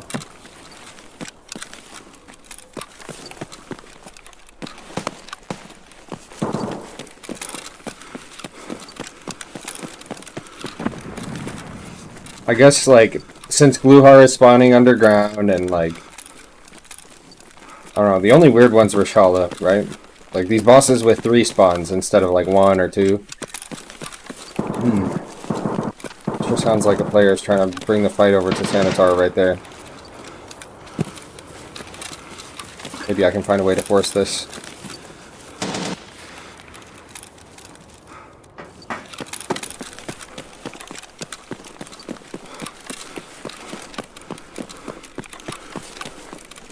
First I itch my knee.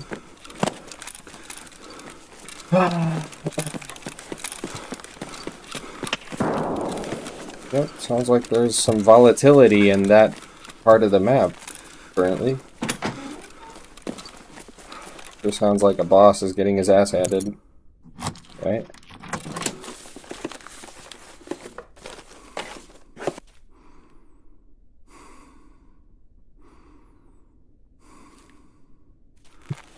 Combatant has entered the fray.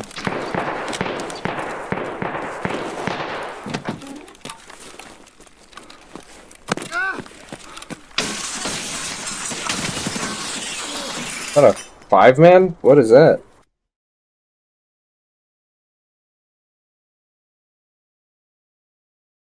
Or was that just skill issue?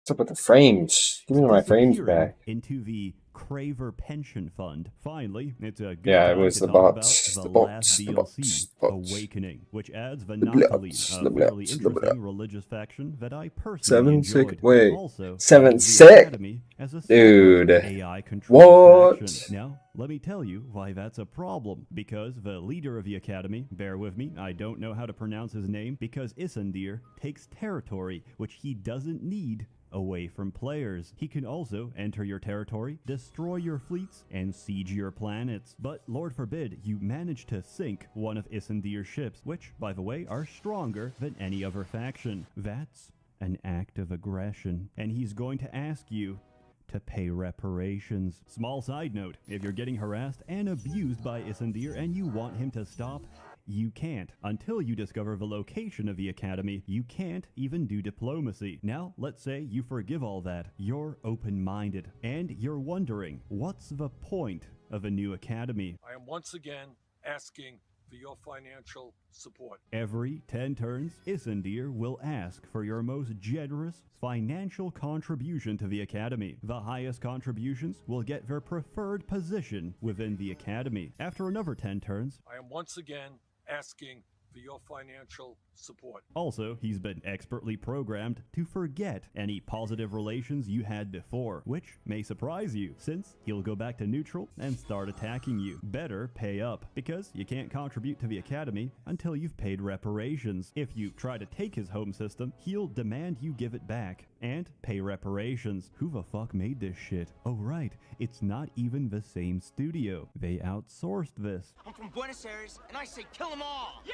All the other DLC up until Penumbra, fantastic. Love it. Awakening is about $13 you can spend to make the game worse. It's such garbage that even if I got it for free, I'd still ask for a refund. We could talk hours about strategy, metagame, and the eternal question we always return to. Is Endless Space 2 balanced? No, it is not. There are many mods to try and fix this, but ultimately, part of what makes this game so interesting is the element of randomness, forcing you to adapt and overcome the circumstances to the best of your ability. There's many players out there who will constantly demand you remake the game, citing that they don't have an optimal 5-planet system adjacent to them and can't possibly compete. If you don't, they disconnect. The equivalent of this is being born on planet Earth to a middle-class family, and immediately committing suicide to try and re-roll for better RNG, because if I can't be born as the son of a wealthy Middle Eastern sheikh, I may as well not be born. Endless Space 2 is a wonderfully designed and beautifully made game with such a level of pace and intrigue that I actually bought a legal copy. I've played it for 2 years and I still keep coming back. It satisfies every tick box I ever wanted for a civilization game in space. It's enjoyable and relaxing both in single player and in multiplayer. You're probably going to desynchronize before anyone actually gets angry. I like the music and I enjoy amphibious mommy milkers. I give Endless Space 2 an extremely high score. I am also issuing a public fatwa against anyone responsible for the Awakening DLC. This time there's no discount because my inside man had a talk with Sega. Their formal response: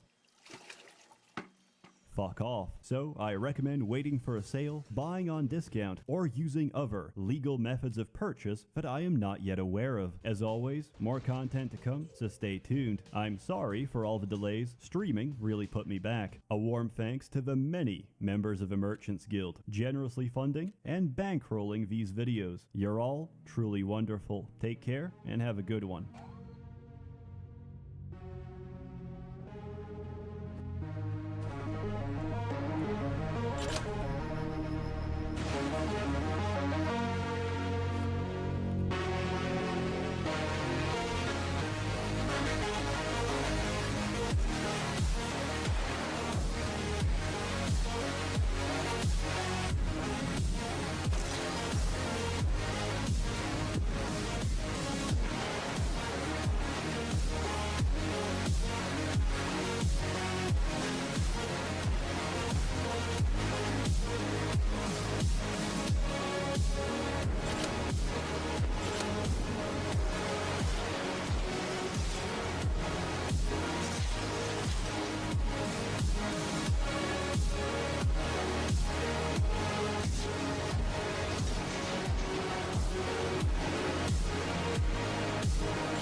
I was thinking about Seth's goddamn, his stupid sissy monkey hypnosis the other day.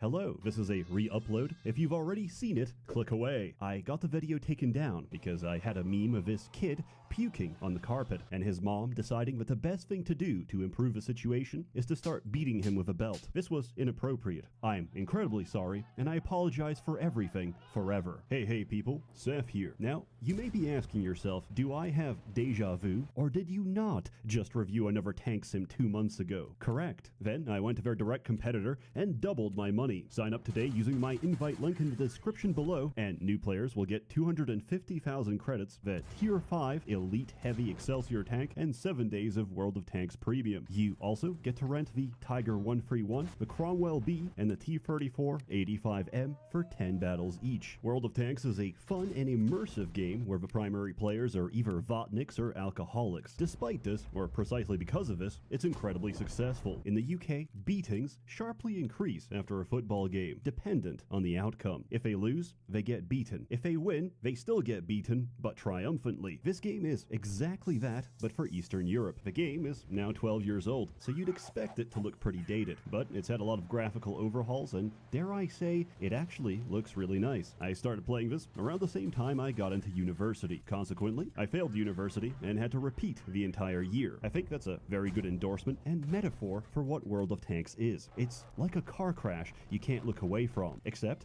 you're the driver, you're drinking, and you're causing all of this to happen. Needless to say, I really like it, and I'm coming from a position of integrity, because whose testimony are you going to listen to? The man who's currently addicted to crack, or the one that recovered? Because let me tell you, if you broke an addiction, how good was it to begin with? Myself, I'm still broken. It's not a personal issue. My crack is just really good. Now, let me tell you about it. Story. There is no story, so I made one up in my head. The World of Tanks takes place in the distant future. Everyone ate so much microplastic that we ended up shitting credit cards and pissing QR codes. Eventually, we reached critical mass, and now we are all tanks, fighting over limited resources as we struggle to remember our tragic past. In reality, World of Tanks covers the Gentile uprising of a Second Brother War, and appropriately, you can play tanks from any of the participating nations. This used to be just Germany, the US, the UK, and the USSR, but over time they included France, Czechoslovakia, Japan, China, Poland, Sweden, and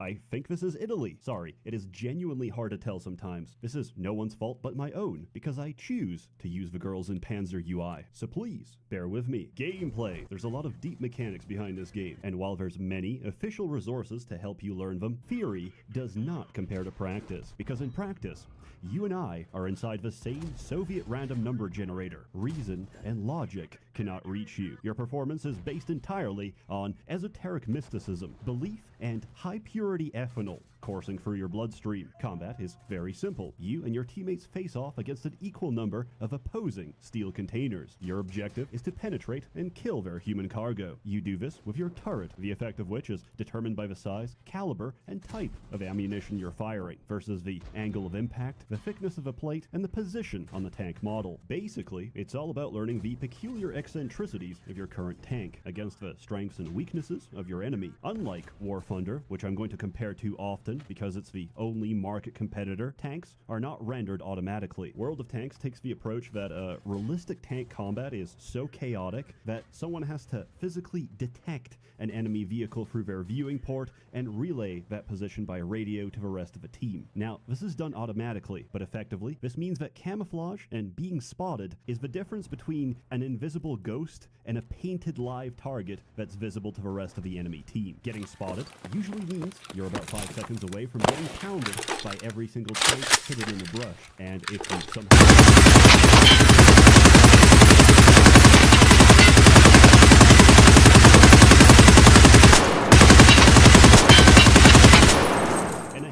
moving tank can be spotted by the exhaust of its engine alone. The only thing more visible than that is gunshots, because when the local foliage fires a 122mm shell at you, there's not much room for subtlety. Tank commanders are equipped with a sixth sense, so every time you're spotted and the commander can sense this, a sound will play alerting you to the fact.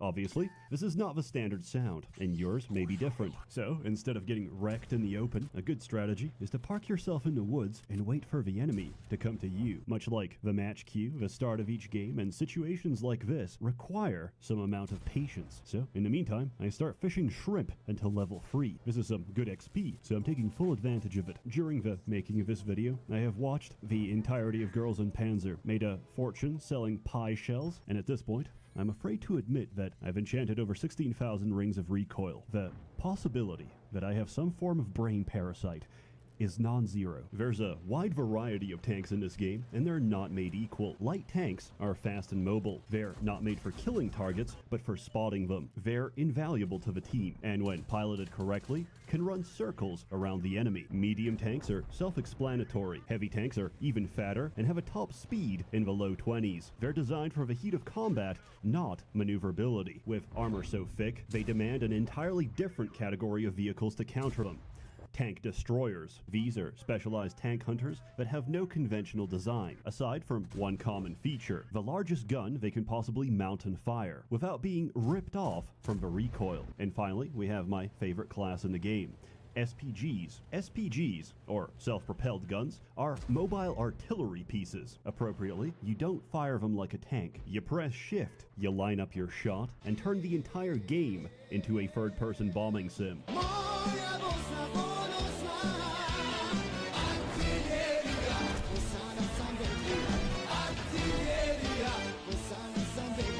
I love it. I cannot express to you how satisfying it is to play artillery. Maybe a piece of Yugoslavia lives inside me. Maybe, in a past life, I was a mortar shell aimed at Croatians. In my humble, yet correct opinion, this game is a lot more tactical than War Thunder. There's no respawns, there's no kill streaks, and you can't just pay money to deploy the same tank again. Of course, those are gripes of arcade, but that's the most popular mode. Over here, the population of players is always healthy, because guess what? It's a single queue. I would describe each match like a single round of CSGO. Anything can happen, all deaths are permanent, and I can never tell if someone's really good or using an aimbot. Recently, I had a match where we completely decimated. 15 kills, no deaths. Complete and total victory. When the odds are equal, the difference is teamwork and coordination. The community is generally really nice. Everybody communicates, gives advice, and I've even had people randomly message me after a fight to tell me that I did a good job. That's insane. And then I realized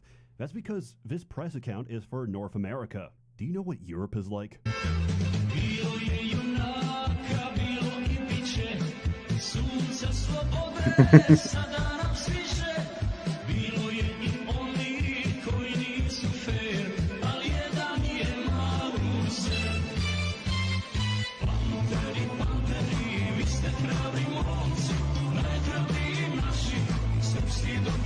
In America, they actually communicate. In Europe, we use a collective of like every Balkan language ever spoken to insult one another. Now, if this game is primarily played by Eastern Euros, why is it so popular in America? Because every man named Maciek, Wojciech, and Kamil have already immigrated to the United States. They all work in construction, and much like Witcher 3, you can audibly hear as you pass them by. So, if you have a choice, I strongly encourage you, please play the US servers instead. Here you go, Mr. President.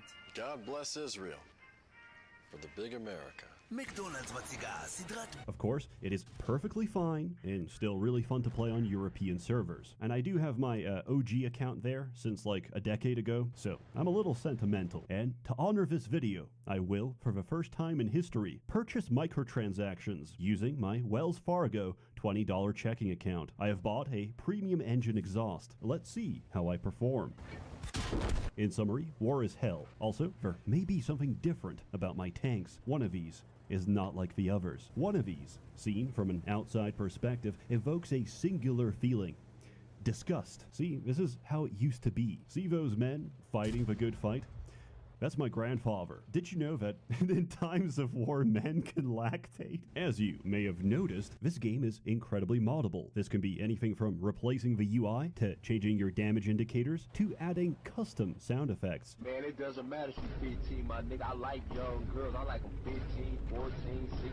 To plastering scantily clad anime girls all over your tanks. Custom content really elevates this game from good to why would I play anything else? The answer to which is I do, but at the same time, check me out, my damage be doing numbers. All good things aside, this game has become quite massive over time, and all those assets take a while to load, so while a hard drive will still work, I benefit greatly from putting this on an SSD. Critique. This game has a general chat. This consists of people accusing each other of being Kremlin bots, old boomers talking about the good old days, and schizophrenics telling me that they are the chosen of Babylon. I wish that general chat could work in game, because that shit's hilarious. Like, I don't want to queue into a game because I don't know what I'm gonna miss. And we also need to legalize UFO trips for the white boys to Agartha. We need to legalize alien lean. Also, repair kits aside, the very concept of a medical kit is absolutely ridiculous. The gunner is dead. We're trying to cover for him. Question, what is inside that kit? Do you just give him 10 tabs of Pervitin? Also, there's no friendly fire in this game, which, to be honest, I completely understand. But that doesn't mean you can't aggressively ram your teammates to assert your dominance. When they give up and start reversing into you, that's when you know their resolve has been crushed. In truth, I don't really have any complaints. This game deserves its success. I would not have been able to mod the game as much as I did, or port over all those anime skins from 100 versions ago, if not for the efforts of certain individuals and the help of this community. So, genuinely, thank you. This game could be summarized as peek out from behind a corner, shoot your load, and retreat into darkness. But mechanically, there's a lot more to it, and if you're interested, I'm legally obligated to say this. Sign up today using my invite link in the description box. Hey people, Seth here. I'm happy to report that your application to Lynx Corporation has been accepted. Now, if you'll just sign here, here, here, and here. Don't read it too closely. It's just a standard lawyer speak. You know how these types are. But we're not like them. We're shipbreakers. We know that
Oh, I think I just figured out where the scout boss is.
Я буду стрелять сегодня.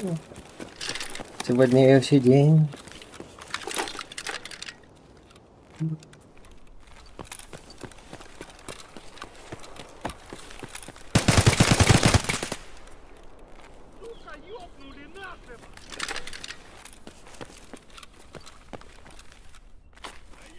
Oh shit!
What? He's not even looking at me, man.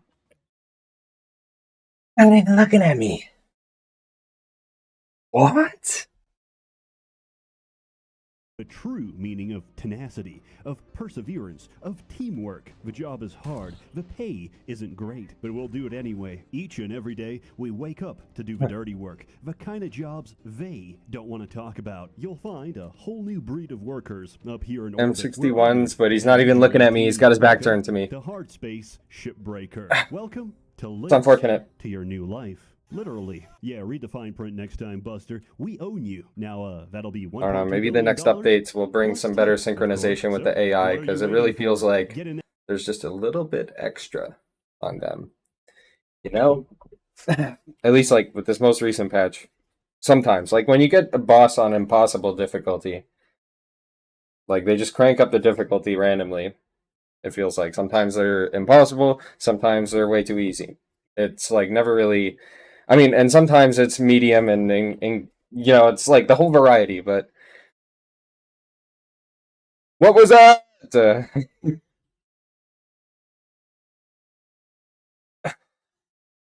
Dude.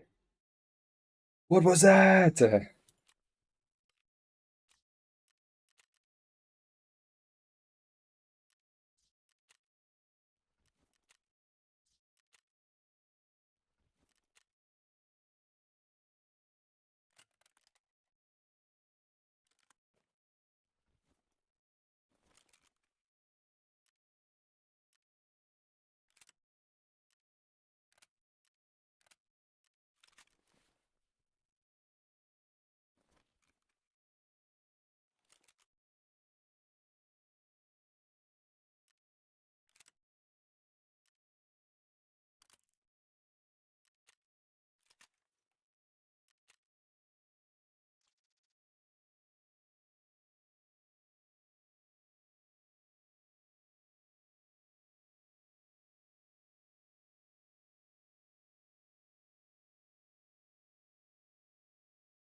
Like, let's pause right here. Let's pause right here.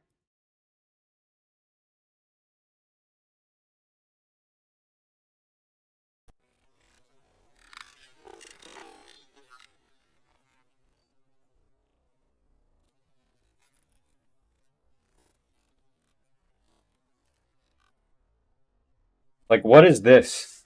What is this, dude? What is this? Dude.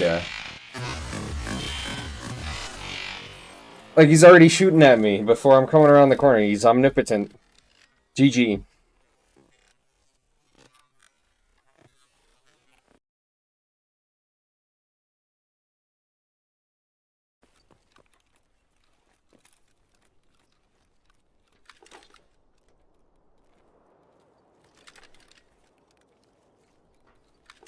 That was awful.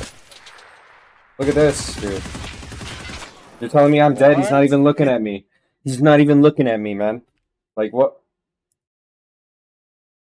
Like, what?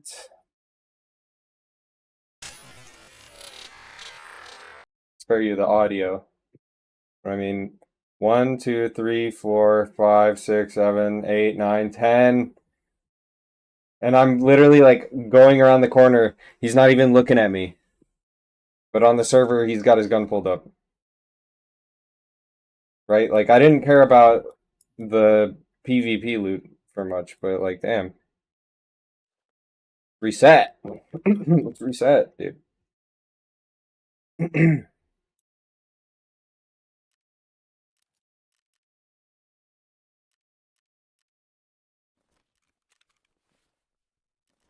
That was bloody awful. That was a real palate cleanser.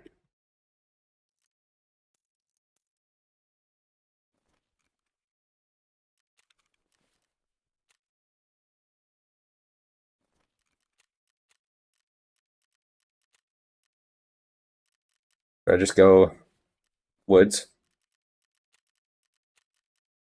with that last one?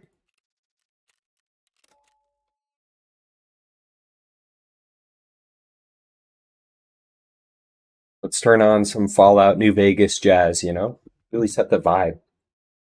Mysterious broadcast vibes.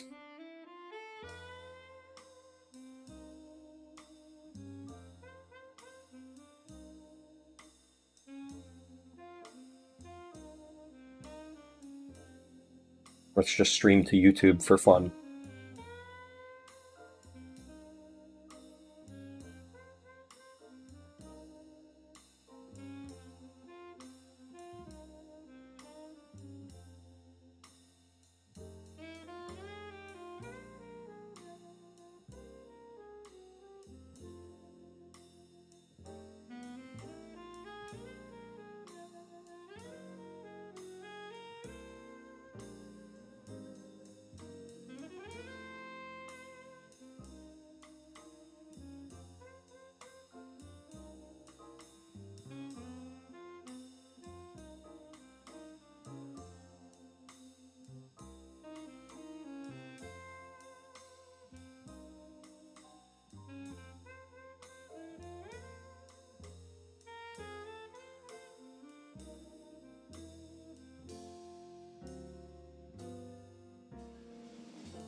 GG's, guys.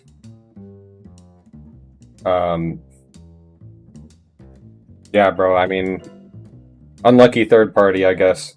Could have happened to anyone, you know?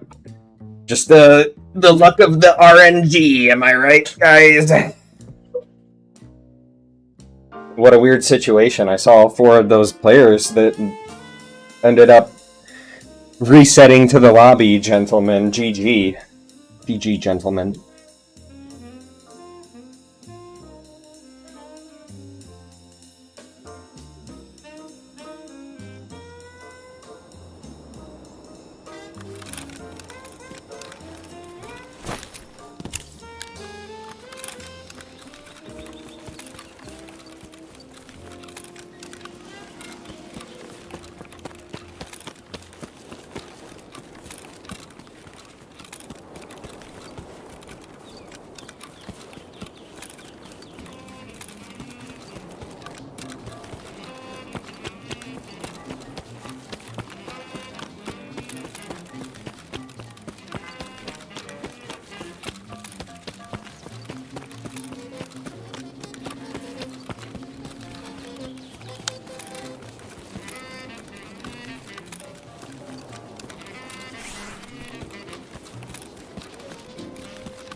What? From where? What? There better not be a PMC, man.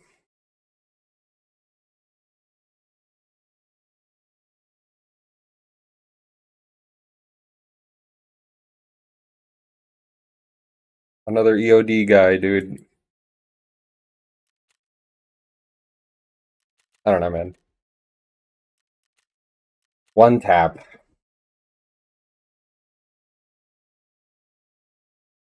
It's crazy. He hit it on the first shot. Let's see the clip, right? Damn.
Okay.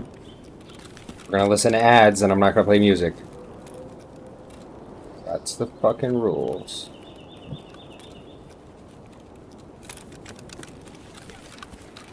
Is that so?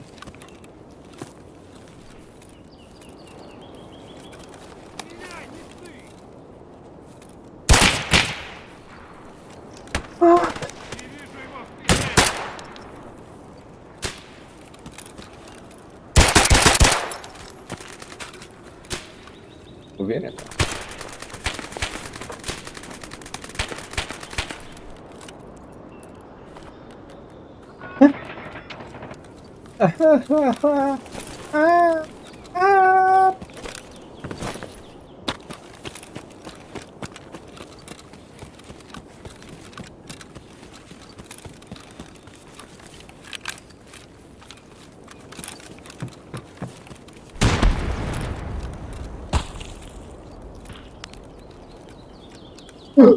Oh shit.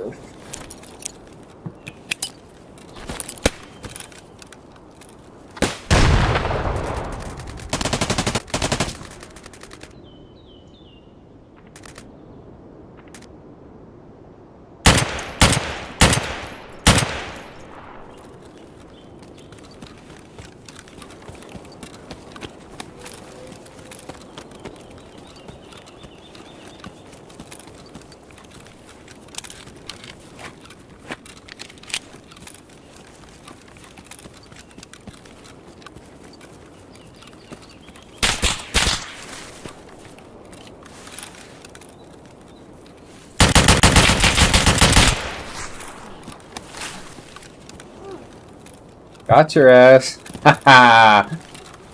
You little monkey.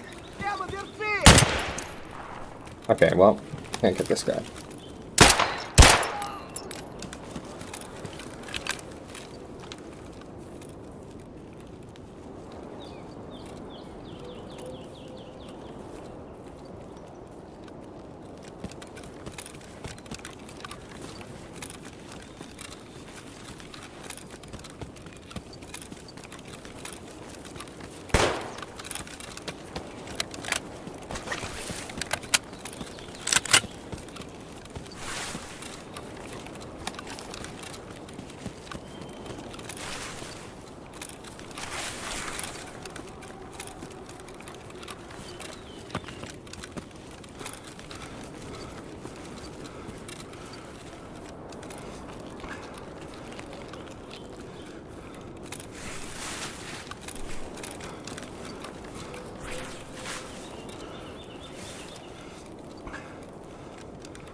Oh, shit. What? Kidding me?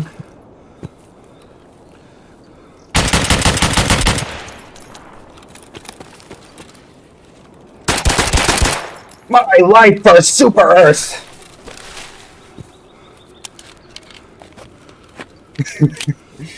Holy shit.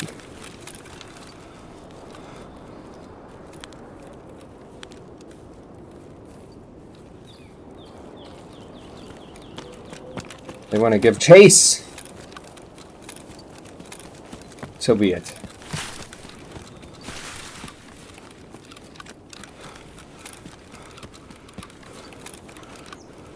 They'll have to chase me to the cold dead extract.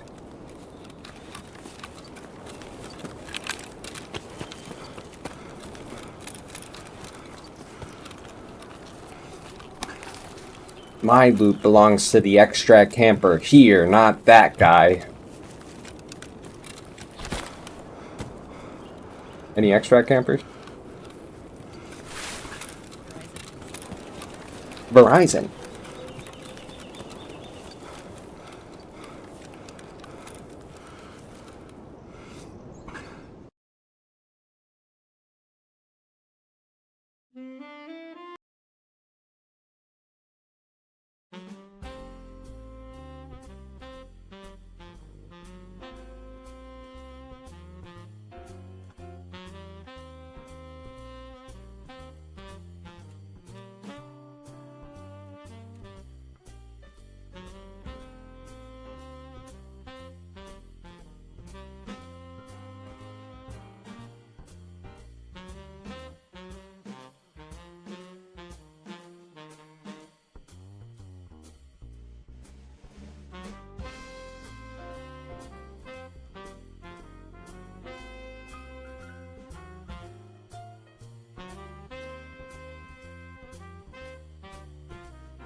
Okay, so Sherman has a pack of BP rounds for his AK, but he's got the PS rounds loaded. What does this mean? He's a goober. Right? Or am I a goober?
Bet you ain't seen nothing like that before.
Прямо вертеть!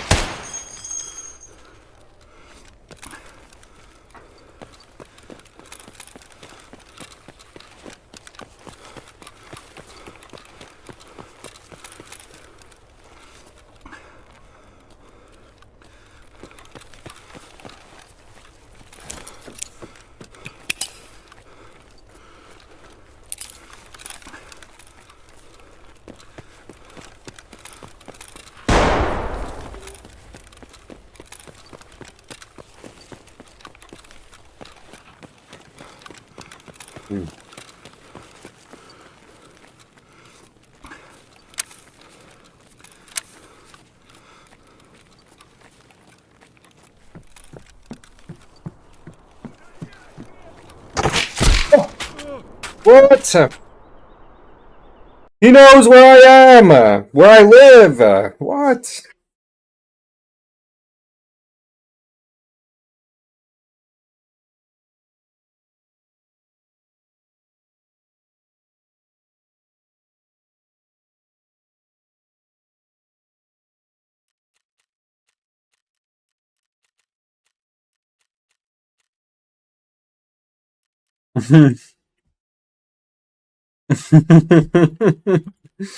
Mm, mm, mm, mm, mm, mm.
There's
a shanty in the town on a little plot of ground with the green grass growing all around, all around. The roof's so worn, so badly torn that it tumbles to the ground. Just a tumble down shack and it's built way back about 25 feet from the railroad track. Lingers on my mind most all of the time. Keeps calling me back to my little old shack. I'd be just as sassy as Haile Selassie if I were king. Wouldn't mean a thing. Put my boots on tall, read the writing on the wall, and it wouldn't mean a thing, not a doggone thing. There's a queen waiting there in a rocking chair, just blowing her top on Gator's beer.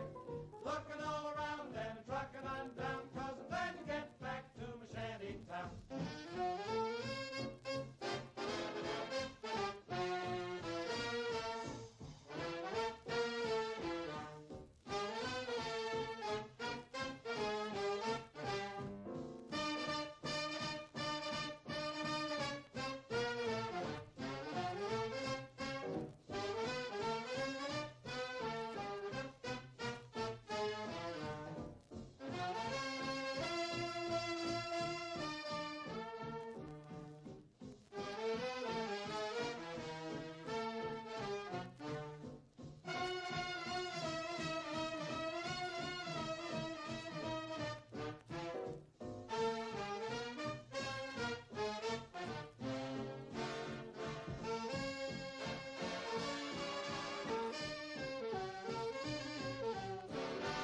Alright, let's get ready to join Disc.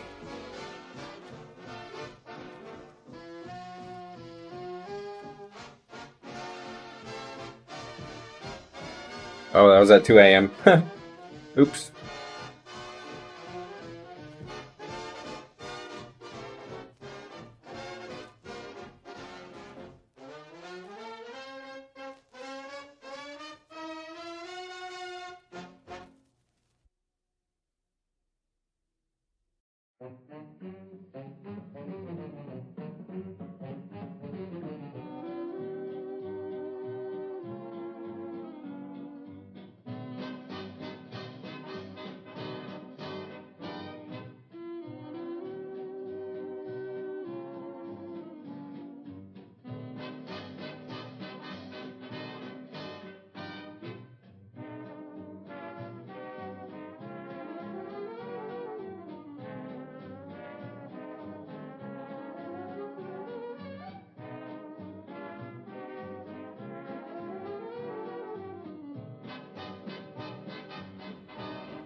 I think I'm gonna have to take a short break after this raid.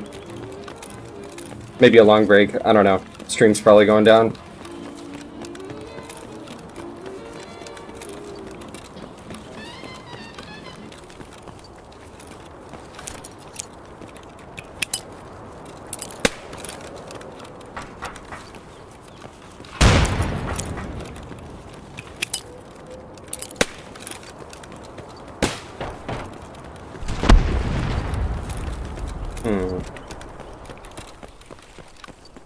Well, if he's not there and he's not there, he must be in that fucking pawn building, no?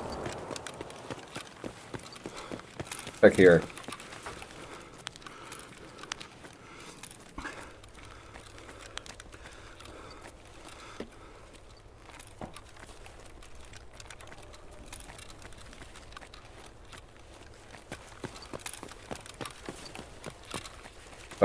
I've been aiming so much this weekend, I can feel it in my wrist right now. Ah! Less of that. Just go with the flow. Use the whole arm, your whole arm. The whole arm.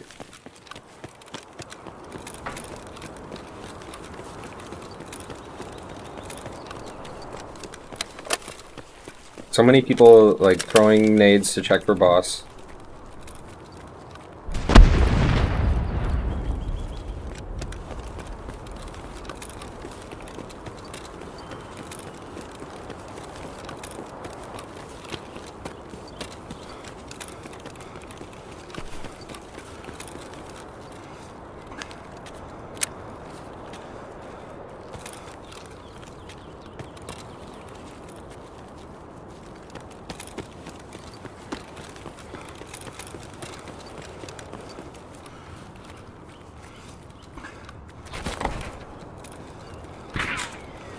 Oh, buddy.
Really, they're stacked on each other.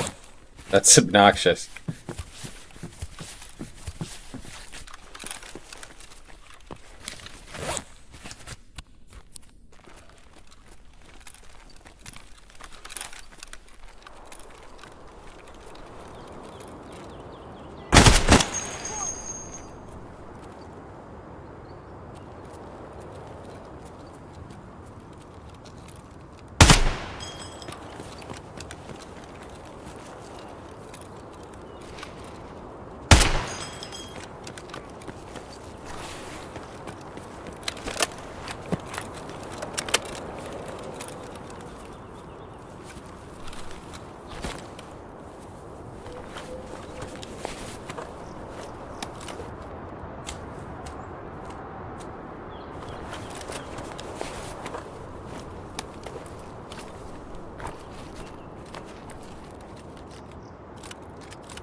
Paracord?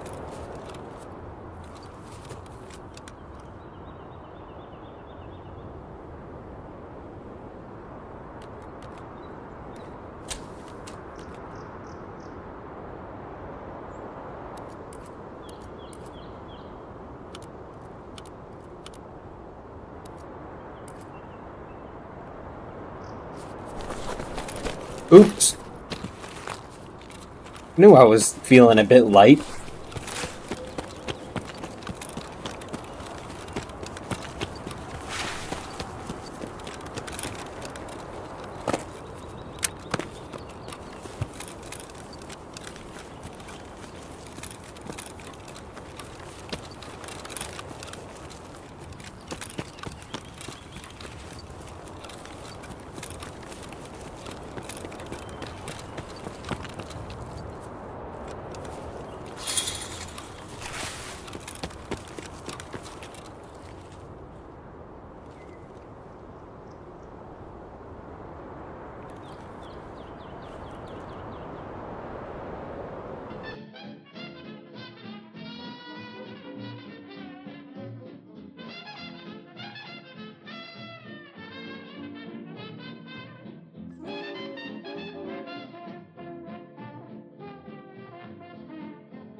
celebs and stage satellites, social debs and high-hat-lights, masses, classes, doing the uptown lowdown, where they spend their simoleons just to watch those Creoleans skipping, hipping, doing the uptown lowdown.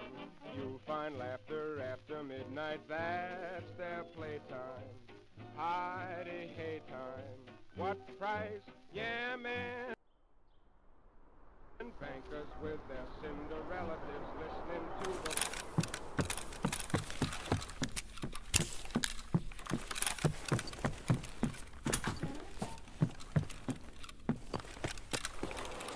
That's weird.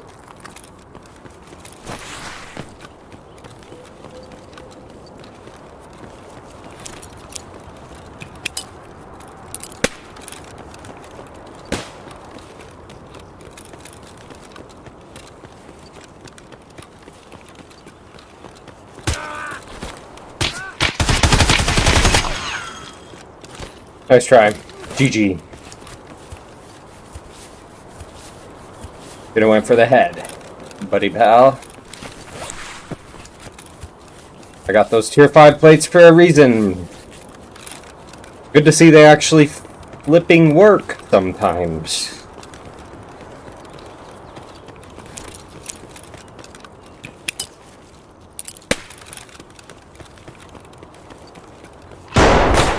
Oh!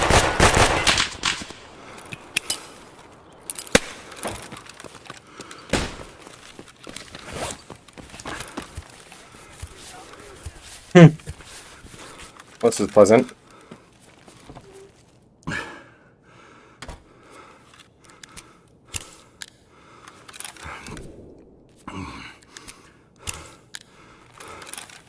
My legs, where'd they go?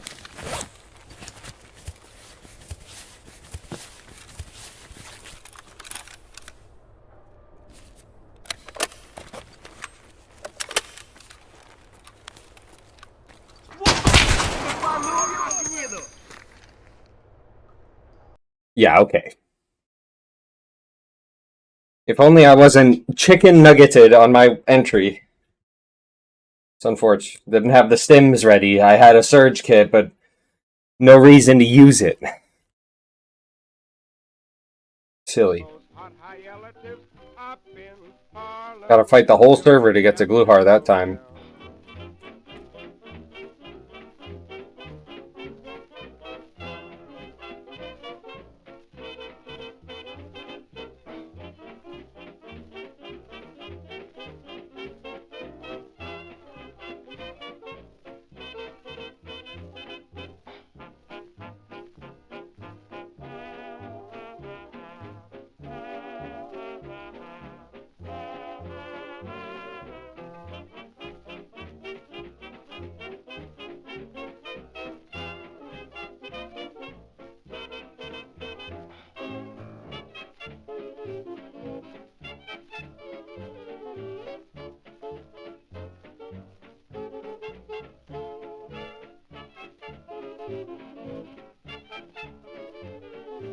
Uptown, low down, dirty, easy.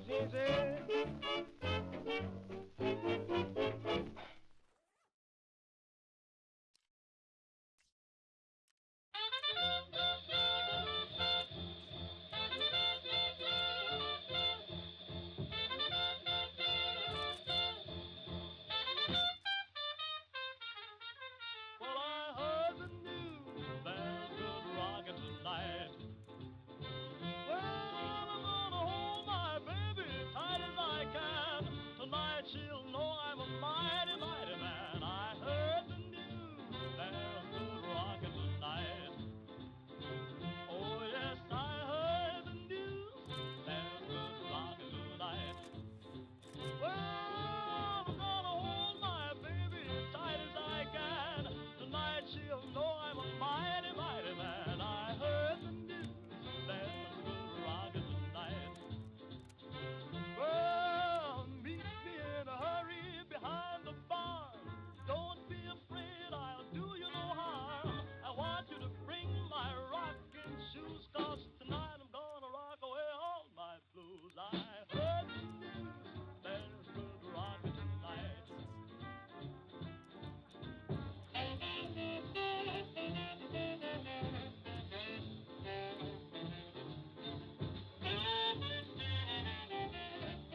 blueberry crying, hey, there's a good rocket tonight. Well, sweet Lorraine, Sioux City Sioux, sweet Georgia Brown, Caledonia too, they'll all be there, shouting like a mad crying, hoy, sister, ain't you glad we heard the news? There's a good rocket tonight. Oh, yes, we'll rock tonight. Hey, hey, we'll rock tonight. Hoy, hoy, we'll rock tonight. Hey, we'll rock tonight. I heard the news, there's a good rock tonight.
Looks like just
What?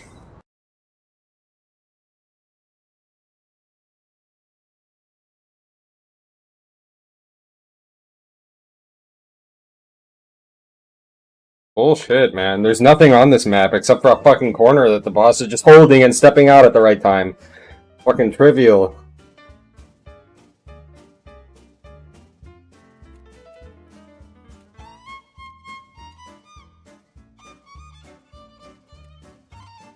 That's so dumb.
Is switching your wireless service to Total by No.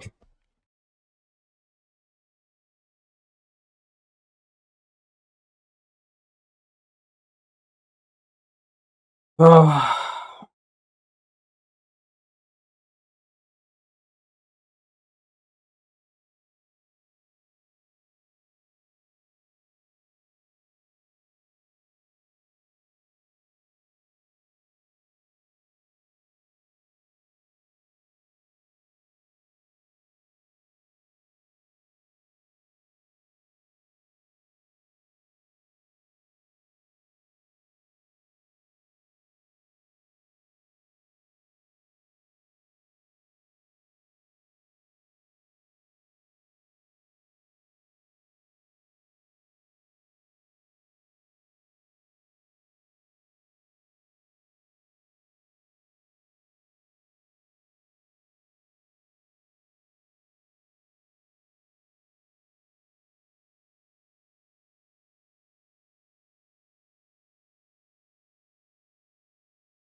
Okay, all right. To you, loyal followers and viewers, you're familiar with the fact that we often do interviews with people who are parts of history, people who make history, people who are authors who write about history.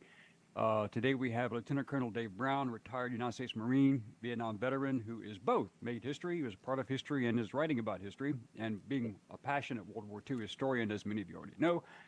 We wanted to bring him on to discuss his book, and that book is Shoulders to Stand On, Marine Corps Heroes from 1942. And it is about the first black Marines, especially those who went through the segregated boot camp at Montford Point, which many of us already know about. And so we're going to go through this and discuss his book, little historical information, some enlightenment, and we'll give it to Lieutenant Colonel Brown. So it's all yours, sir. Let's start off right away with your military service and your background. Sure enough.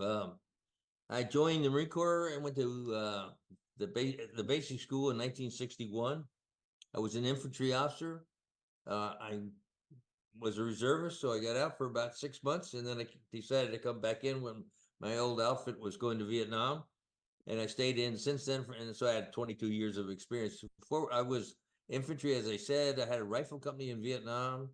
The Marine Corps sent me and got my master's degree, so that was good. And then I taught at the Naval Academy for 3 years, taught economics. And I then went to Okinawa. Well, I went to Vietnam first, and when I had that rifle company, then I went to Okinawa back in the early 70s. Since then, I've been working with the Marine Corps as a contractor on logistics programs, and then I've written a lot of books on the Marine Corps, served in Marine Corps organizations, such as executive director of the 2nd Marine Division Association, and also the Carolina Museum of the Marine, which will be breaking ground on May 17th. So that's my background. Excellent. And you know, of course, my former regimental commander and my current co-author and employer, Major General James Livingston. I do indeed. He and I went to amphibious warfare school. He sat right behind me, and it was a time where he just got back from Vietnam, didn't have his medal yet at that point, and he had a Silver Star in lieu of the Medal of Honor, which he certainly deserved. Well, let's explain to the viewers why you wrote this book. What was the motivation, the catalyst to write this book? I would say, I've been around the Marine Corps for 60 years now, and in the beginning, there weren't many blacks when I was on active duties that I served with. Surely my rifle company had maybe 10 out of 120, so they were just like normal troops. They weren't set aside or anything like that. In fact, we had some huge heroes that were black NCOs, and so I didn't get into it until I joined the 2nd Marine Division Association and started writing articles about the Marine Corps. And that was in 2007. And then I wrote a quarterly magazine, put out a quarterly magazine. And one of the articles was about Montford Point.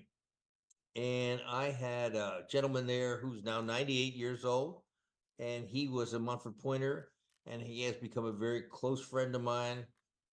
He also became a U.S. ambassador, if you can believe that. And so he's got a lot of credibility, and I hold him in the highest esteem. Let me just say that. And I hold all the people in my book in very, very high esteem. We have a couple of ambassadors, the head of NASA, many general officers, and things like that. So when you think about the book, this, from the time the black people came into the United States until they are where they are today, it's been a long, arduous journey with many bumps on the road. And I have now, having written about 18 of these folks, written about all the bumps in the road, things that I didn't have.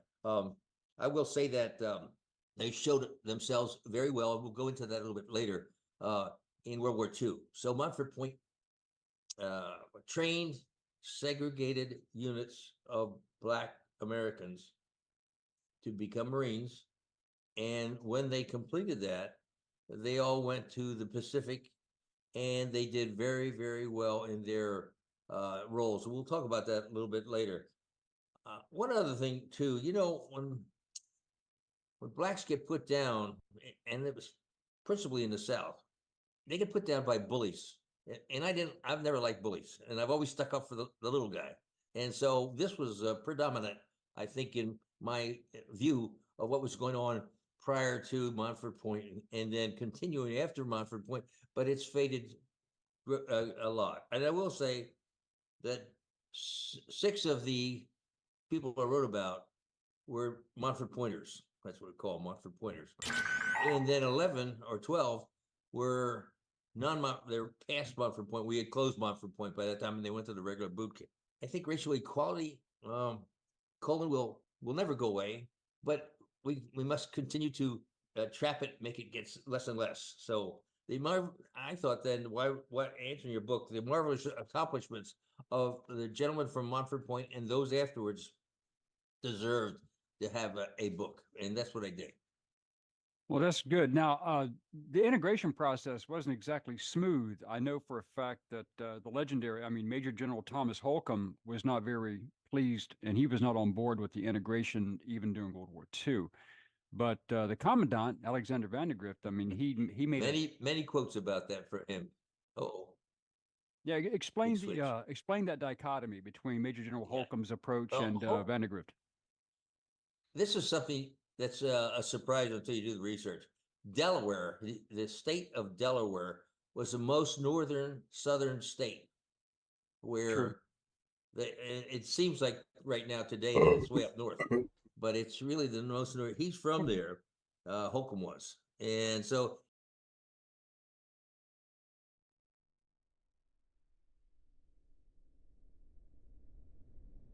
he embodied those principles.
Fucking how? Like, you whiffs that much?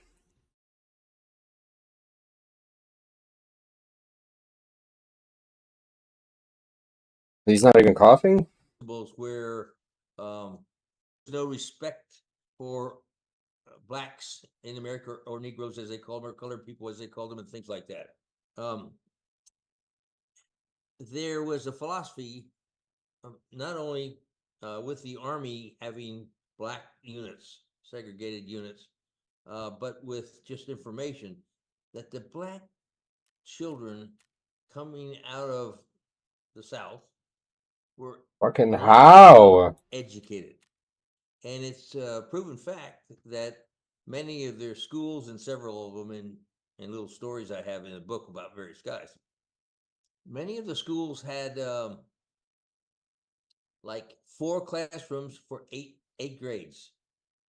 And so you combine all that, and that means they're not getting very much education. So I have stories about school in there, and you'll understand all that. But so Holcomb came from that environment, and as a result, he harbored those feelings that says, you know, there's blacks that want to come into our club and we don't want to have them join us. That was one of his statements. Another statement was, if I had a choice between 5,000 white people and 250,000 colored people, I'd take the white people. Now, he said that when he was going into, and we'll get into this, I think, a little bit later, he said that this would be the case. He would represent the Marine Corps when we were being directed to bring blacks into the Marine Corps. So that was it. So you ask why I wanted to write a book. There's a lot of reasons that this thing need to be expressed like such, and to talk about these heroes who really have changed the Corps. Back to you. Well, I know for a fact that Black Marines were on Peleliu in 1944, and was that the first time that Marines were placed into a combat environment? Saipan, I think, and I'd have to go back through the actual dates of everything, but when you get to it, they were involved with Saipan, Peleliu, Tinian, and then Iwo Jima and Okinawa. So they were pretty well involved with it, and that was their involvement. Do you want to talk more about World War II or what? Well, what I want to do is get through the World War II scenario, because that basically laid the groundwork for the total integration by Truman after the war, and then of course Marines were more prevalent during the Korean War. You know, we just talked about Holcomb, General Holcomb, and his predisposition about not wanting blacks, and that all came about with Roosevelt with this presidential executive directive 8802.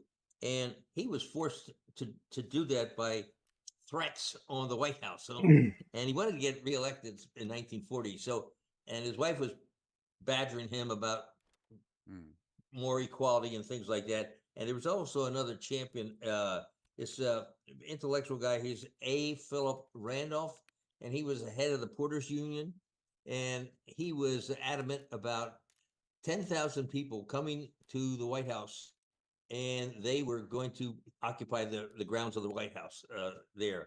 And with that, Roosevelt rolled over right away, and he came up with this directive saying that blacks would be brought into the military industry so to make tanks as we needed them, and that was in 1940, so he could get elected. So the war, didn't have Pearl Harbor yet, but the war in Europe was going steady at that particular point.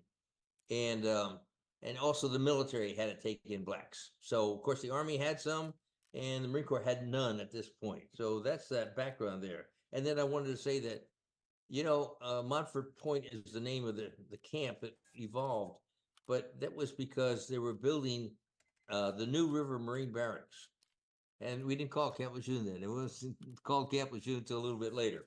We called that, and then also they had, it was right along the river, so it was called the Riviera of Onslow County. They carefully selected the leadership there. They, of course, all the whites in the initial NCOs, the training platoon sergeant, were white, and the head fellow was Colonel Samuel Woods, and he was a real champion when it comes. He was from the South, and they knew that the officers from the South were going to be the most effective, because gentlemen from the South could work with blacks or colored people, as they called them then. And so Samuel Woods was selected, and he did a marvelous job. They all loved him. And they didn't want him to get in trouble. They just want him to be there all the time. This was blacks who were being trained there. So what kind of training did they do? They did drilling. They went to the rifle range. And, you know, they were going to form defense battalions, and they did in the beginning. That was the concept, that we were going to have 5,000, well, the Navy and the Marine Corps was going to have 5,000 men. But as the war grew, that became a smaller number, where we ended up having 20,000 Marines going through Montfort Point. And in the beginning, the concept was we were going to have take over a lot of islands. So what we thought we'd do is after we take an island, then we would have the need to have someone occupy that island, and a black defense organization would be there, and they'd have artillery, they'd have anti-air, they'd have kind of weapons that would shoot at boats coming in. And this is while the other white organizations, the First Marine Division and those, would be attacking northward and not there anymore. So they need someone there in case there was residential or residue of black assault groups. Anyway, we opened the camp in 42, but our standards in the beginning were so high because they didn't want many again. So they only went high school graduates and the black college students and things like that. And they had 63 only after about a year of getting new people. As a result, they finally opened in August, on August of 42. And then the draft came along in 43, January of 43. And then we started getting draftees. So we got most of the people who were draftees and volunteers later on too. Then we talked about Saipan, Tinian, Guam, Palau, Iwo Jima, and Okinawa. And we did, they had ammo companies there. The Mumford Point had 63 logistics companies, which were made up of ammo companies. And they also called them depot companies too. So there's 62. And they, as you know, in a war, anybody who's there, everybody's involved with combat, so you're getting shot at. So these guys were getting shot at, but they had about, I'd say 40 deaths and about 60 wounded all total through all those island hopping. At least that's kind of a rough number that I've never seen a total number, but that's a rough number I'll give you anyhow. But they did very well. And you were talking about Vandergriff. He said he concluded that the Negro Marines are no longer on trial. They are Marines, period. So at any rate, they got a lot of the presidential unit citations and written up well in Time magazine. So that's the story of Montford Point and World War II. And go ahead. Well, it sounds like Vandergrift was far more open-minded than most of the Army leadership, because the Army leadership was very segregationist-minded, even in combat in Europe, with segregated units not intermingling with white units. And well, the triple nickels, for instance, the 666, the anti-tank destroyer unit. Those guys, called the Black Panthers. I mean, those guys were thrust into combat in Europe, but they didn't get a lot of white support.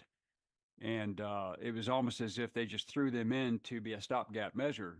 Did that happen much with the Marines, the Black Marines in the Pacific? That didn't happen at all. They were, look, here's a classic picture. Can you see it? This is a classic picture in all the history books of Montford Point, and they say, thanks, Montford Point Marines. And here's the deal, and it's true with for you when you were in the Marine Corps, and for me when I was in the Marine Corps. If you're out there fighting and someone comes up with a bunch of ammo and your buddy is just wounded or killed and his rifle's standing there, you know doggone well you're gonna tell this person who just dropped off the ammo to pick up the rifle and start shooting at those guys. And that's the way they did. So we flushed so well together. And I have another photo over here. This is just of some guys. Can you see it? Yeah, these are another combat group. I just blew that photo up, but I have several. They were really respected by their peers. They were complimented by their senior people. So they did very well, and they were brand new. Now, I will say something about the Army that you're better of an expert on World War II than I am. But I read where the Germans, when they were POWs, Black Americans were POWs, they were treated better by the Germans than they were by the Army, U.S. Army. And so there are stories, what you're saying, that didn't happen with the Marine Corps. Okay, it did not happen, and that I have all read, or there's not one sea story of all those people that said anything like that. Yeah, that was normally true with the black pilots, the Tuskegee Airmen, and I knew a lot of those guys. In fact, I'm an honorary Tuskegee guy. Oh yeah. But yeah, the black airmen were treated quite well normally when they fell into German hands. The Luftwaffe took charge of them. But as far as the German ground troops goes, especially with for instance, the First SS during the Bastogne offensive and the Wehrmacht 11, I mean, sometimes they were just murdered outright because of the racial animosity that they had. So at least the Marines of the Pacific didn't have that issue, I don't think, with the getting it hit from both ends. Yeah, let me, if I could, begin talking about 3/4 or the 2/3 of the book, which has to do with the other people. One of the thoughts you had when you contacted me earlier is how did the name Shoulders, the name of the book, of course, Shoulders, to Stand On Marine Corps Heroes from 1942. And that came from when I talked to Lieutenant General Coleman.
Oh, fuck.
Okay, come on.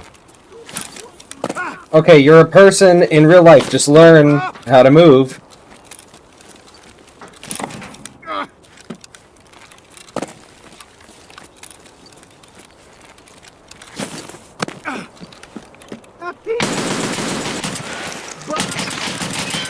Yeah, bam.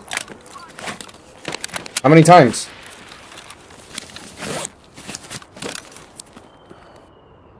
Absolutely ridiculous. 6 chest shots with PS to kill a person. What did they do to the game? Like, I'm baffled.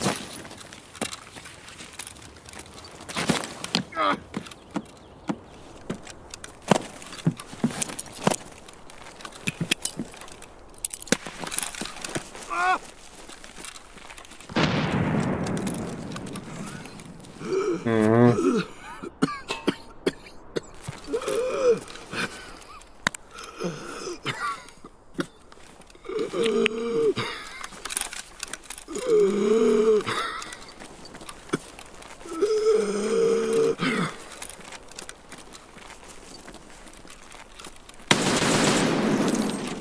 How is that hitting me?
And Ron Coleman, and he says, "Hey, we stood on their shoulders," and made it absolutely clear. And it's just, it's the name stuck with me, and the term stuck with me. And so once you get all the way through that, and I think you can always say basically that the Marines look forward to integration and want to eliminate any kind of animosity, racial animosity. However, I will say, in my research with these folks here, and many of them are officers. I think we're gonna have to wrap up the stream here. Let's watch this video. Don't forget to check out this channel, Forgotten History. It's really a good channel. They sought to correct all these problems, and the first guy in there out of the Montfort Point group is General Peterson, and Frank Peterson was the first aviator. Okay, he was a very, very strong person. I met him. Oh, did you? Good. Good Yeah. on you. He's a good man. He is, and a very strong person. And he was charged often with, as a major and a lieutenant colonel, with tasks to prevent any kind of racial, just racial turmoil. And he's what was represented the commandant, then he represented the Secretary of Defense on several meetings, and really has done an awful lot on racial. And he actually doubted his own career, thinking that you know what they did with him when they sent him as a lieutenant colonel to C-130 school, so, as a cargo pilot.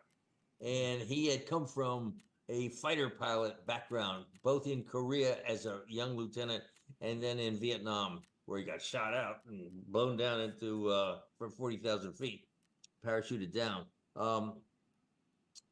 But he was exceptional in getting out of that C-130 slump and all that. He worked the system to do that. And as a result, he took over Quantico, where he was in charge with the command and combat development center and things as a lieutenant general. So there's wonderful stories all the way through like that, where they have to consider how they're going to handle things. But no, I mean, one of the questions I had was, it amazed me that the Marine Corps was far more receptive in general of the racial integration in World War II than any other branch of the service. We know the Navy wouldn't let the black sailors do anything but cook or do laundry. Right. And the Army used them as cannon fodder in a lot of cases, with exception to the airmen and the pilots. And I knew General Benjamin Davis, who was the 332nd commander, the fighter group commander. And I knew Ben Davis and a lot of his pilots. And and he even said that that the Marines treated their black Marines better than even the Army Air Force treated the black pilots. And I asked General Peterson, Pete Peterson, I asked him about that, and he said the Marine Corps was like a brotherhood from the time that I got. He said the Marine Corps was more like a brotherhood from the time that I was commissioned. He said I didn't have any real major issues, but there was some undercurrents there, but it wasn't as in your face as what the Army guys had experienced. And I thought that sounded very well for the Marine Corps. Well, there's one thing I didn't cover, I think. and Peterson saw that, and so did some of the others. Back in the, I would say, post World War II timeframe, up to through Korea, and possibly a little bit later on, there were some folks from the South who then became senior, like in the lieutenant colonel and all that. But they started in World War II and maybe a little bit before from the South, and they still harbored some of the racial resistance, and they weren't really as compatible like the others from the North. So, but they still harbored that. They couldn't get rid of that. Mm.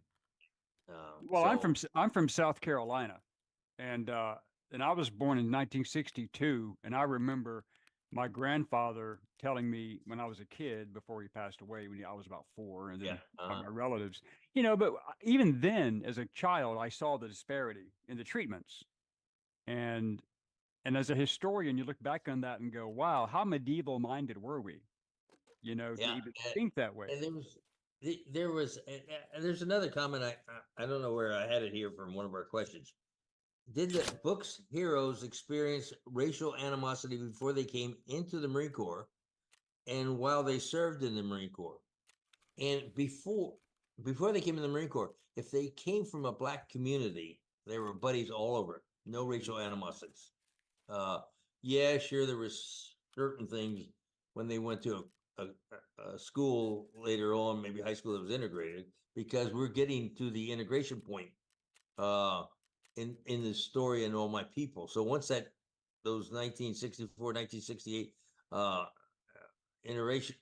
interracial acts came about for school and things like that, and even though there was a lot of resistance in the South, it really improved things, or made it focus. But if they were raised in a black community, they enjoyed little strife. But if they were raised in an integrated community, I think each one of them have 1 or 2 stories to tell, how they were picked on, or they were, the last woman, I'll give you an example, is a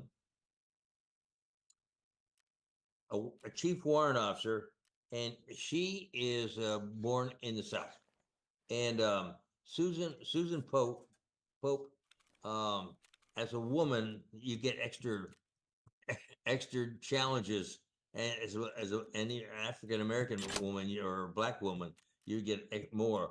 But she ran into all sorts of bumps about her hair and all that. When she was in 3rd grade, they just had integration, and she got off the school bus at a white grade school, or I think it was grade school, and they said, "What are you doing here, little?" That type of thing. And those you don't forget those questions or those statements and things like that she had that all the time. But she's raised up, enlisted all the way to Chief Warrant Officer 3, so and a lot of fun. Well, one of the things you mentioned before was the disparity in education. That was historically true in the South because of segregation until Brown versus Board of Education. That was just normal. I mean, black schools did not have the resources. They didn't have the really qualified teachers. Whites couldn't teach in black schools in many states. Right. And of course, they weren't. They were never really updated with new textbooks. And basically, they were given enough education to survive, but basically, they were being raised to stick to the agrarian economy and to be a labor force. Is what it was.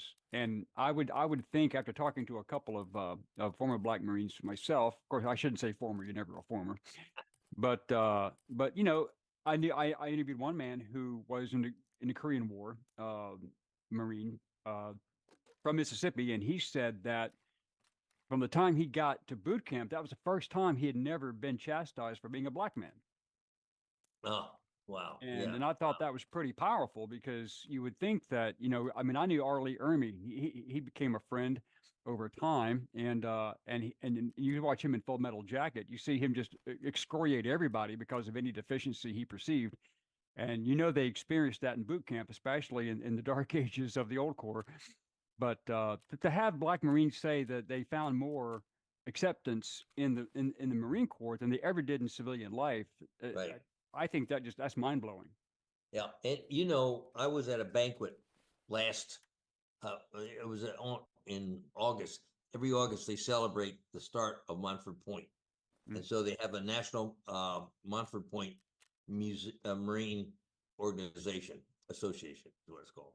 And there was a 3-star general there, and he says, "Hey, now we, you know, they're all cheering." He says, "You know, we now have our first 4-star general." So we even had at that point, and he says, "I'm just waiting for the next commandant to be black," and things like that. And now, if you think about that, and they're all cheering, "Yay!" that type of thing. But if you think about that, and turn the clock back to World War II, that's dramatic. It really is dramatic that we actually might have a commandant who and they're cheering him on to be a commandant. So anyway, that's pretty neat. There's our first commissioned officer by the name of Branch, Lieutenant Branch.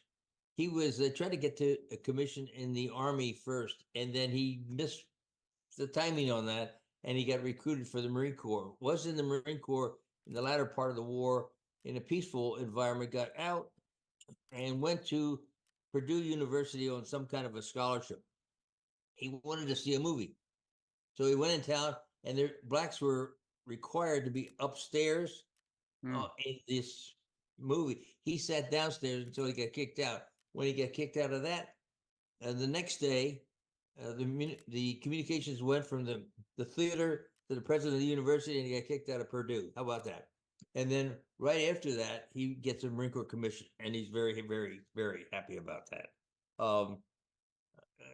One of my big characters, Montford Pointer, he lived in Harlem, and he had to walk through the edge of Brooklyn to get home. And so what happened, he used to get beat up all the time, or occasionally, all the time, by a group of white hoodlums, well, let's call it that. And they're all students too.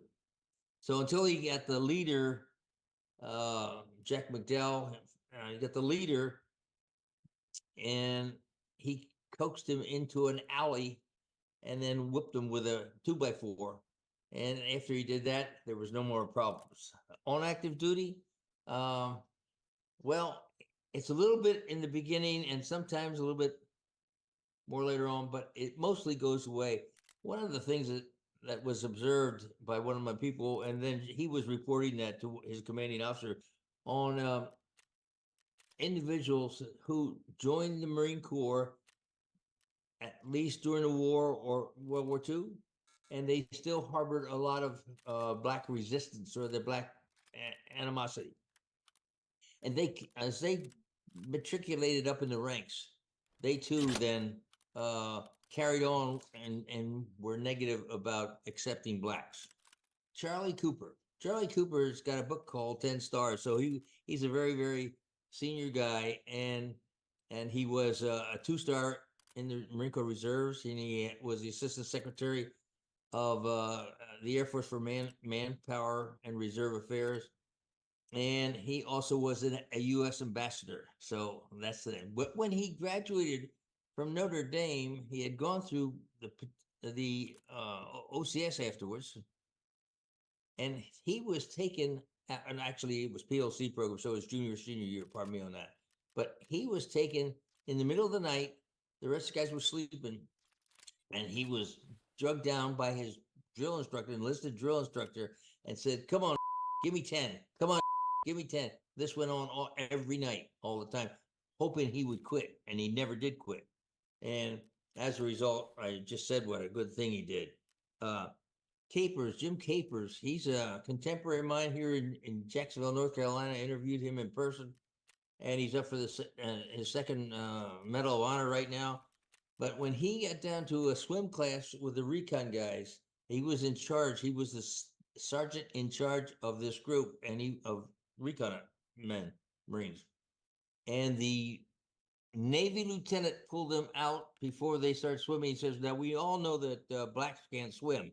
So I'm going to just save your face and not let you swim." So he says, wait a minute. At any rate, that's what he did. So, one other case, just to tell you, they're on active duty. I think it was tough for women, and we have two women in the book that I've talked about. I follow their lives. One is Adele Hodges, who ends up as a Marine Corps colonel, and she was an administrative person, had an 01 as admin MOS. When she was a PFC, she'd go by this one set of clerks where there was a staff sergeant who was in charge, and he says, "Come on, baby, sit on my lap, baby." Things like that. Get all the other clerks laughing. I mean, that's the kind of thing. So is it still there? Yeah, it'll be there forever, as long as I think, but to a less and less effect. Because there's always going to be bullies. There's always going to be competition, and there's always going to be those type of things make individuals different one from the other. I did want to talk, if I could, about the successes these folks have had, and I've just highlighted some of the things. Sergeant Major Hashmark Johnson, and as you know, Colin, hash marks are there on your sleeve of your forearm for every 4 years you serve. Well, before 1942, from 23 to 29, Hashmark Johnson, who gets to be a sergeant major, was in the Army. He was actually captured in Mexico with this unit there, and then he somehow escaped. His ultimate sentence was to be shot the next day, but he got out. And then later on, he went to the Navy, U.S. Navy, from 33 to 42, and he was then a steward, one of the black Navy stewards, working in the kitchen type of environment. Those two together are classics. Johnson, Hashmark Johnson, the camp in Montford Point was named. It's now called Camp Johnson. Yep, I know and it. Huff and he became brothers-in-law, both married sisters, from in the Greensboro area, Greenville area. And Platoon Sergeant Charles Foreman, he joined as a Montford Pointer, and before he finished his training, he went home to get married real quick, and his mother arranged that with his wife's mother. Those two brothers arranged the whole thing. So he was shocked about that. He did that, and then he came back, and then the command at Montford Point, they Colonel Wood assigned him to be in charge of the 1st Replacement Battalion, and they gathered up about 400, went to Hawaii, and they stayed there waiting for the U.S. offensive to go north, island hopping, getting casualties, and they would provide trained black men to fill the casualties positions. So he did that. Then later on, he became an insurance agent, and then he helped actually write the 1968 Civil Rights Bill. So he's a heck of a guy. Then we have Frederick Banch. We talked about him. Ted Britton. He ends up being going to Montford Point, and he ends up as a U.S. ambassador, working his way up through the civilian world in the banking communities and various other things. Then, as a government agent, he became the U.S. Ambassador to Grenada and Barbados. Jack McDowell served. Have 3 chapters on him. He's very, very funny. It's a delight, and he keeps getting slapped on the top of his head by his mother, getting chewed out, and then she embraces him. But this continues on, and he joins when he's in 17 years old. He forges his mother's signature. Of course, that causes him a slap on the top of the head. He goes in there, and he ends up right at the end. He's in Okinawa. He's not fighting. The war is over there. He's just delivering supplies, and then all of a sudden, Nagasaki happens, and he gets put on a boat, and his whole black unit gets picking up bodies that are all crispy and stuff like that, and helping other people need water and all that. And they drive around with all the bomb victims from the atomic bomb. Later on, he goes then by train north from southern China to northern China, where the Japanese prisoners of war were held, and he escorts them back to the southern port. Why did they need to escort? Because the anti-communists were going to shoot at him and things like that.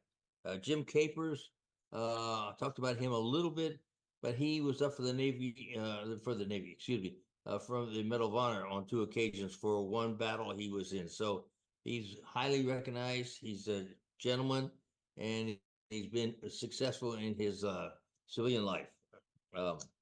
I have General Walsh and General Coleman, 2 people who are now, I call my contemporaries. I can pick up the phone and talk to them anytime.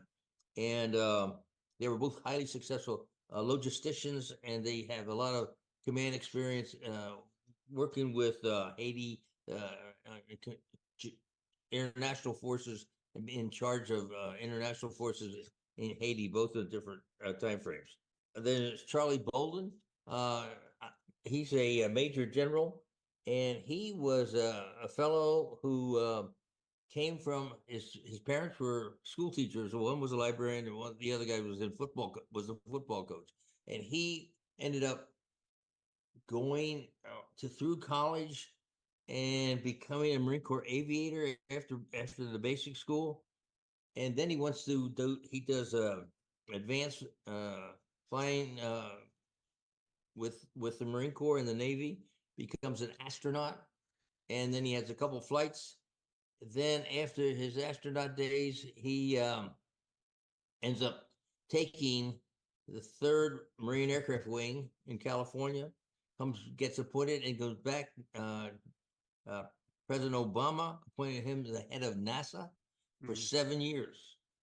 So that is quite impressive. He's a heck of a gentleman.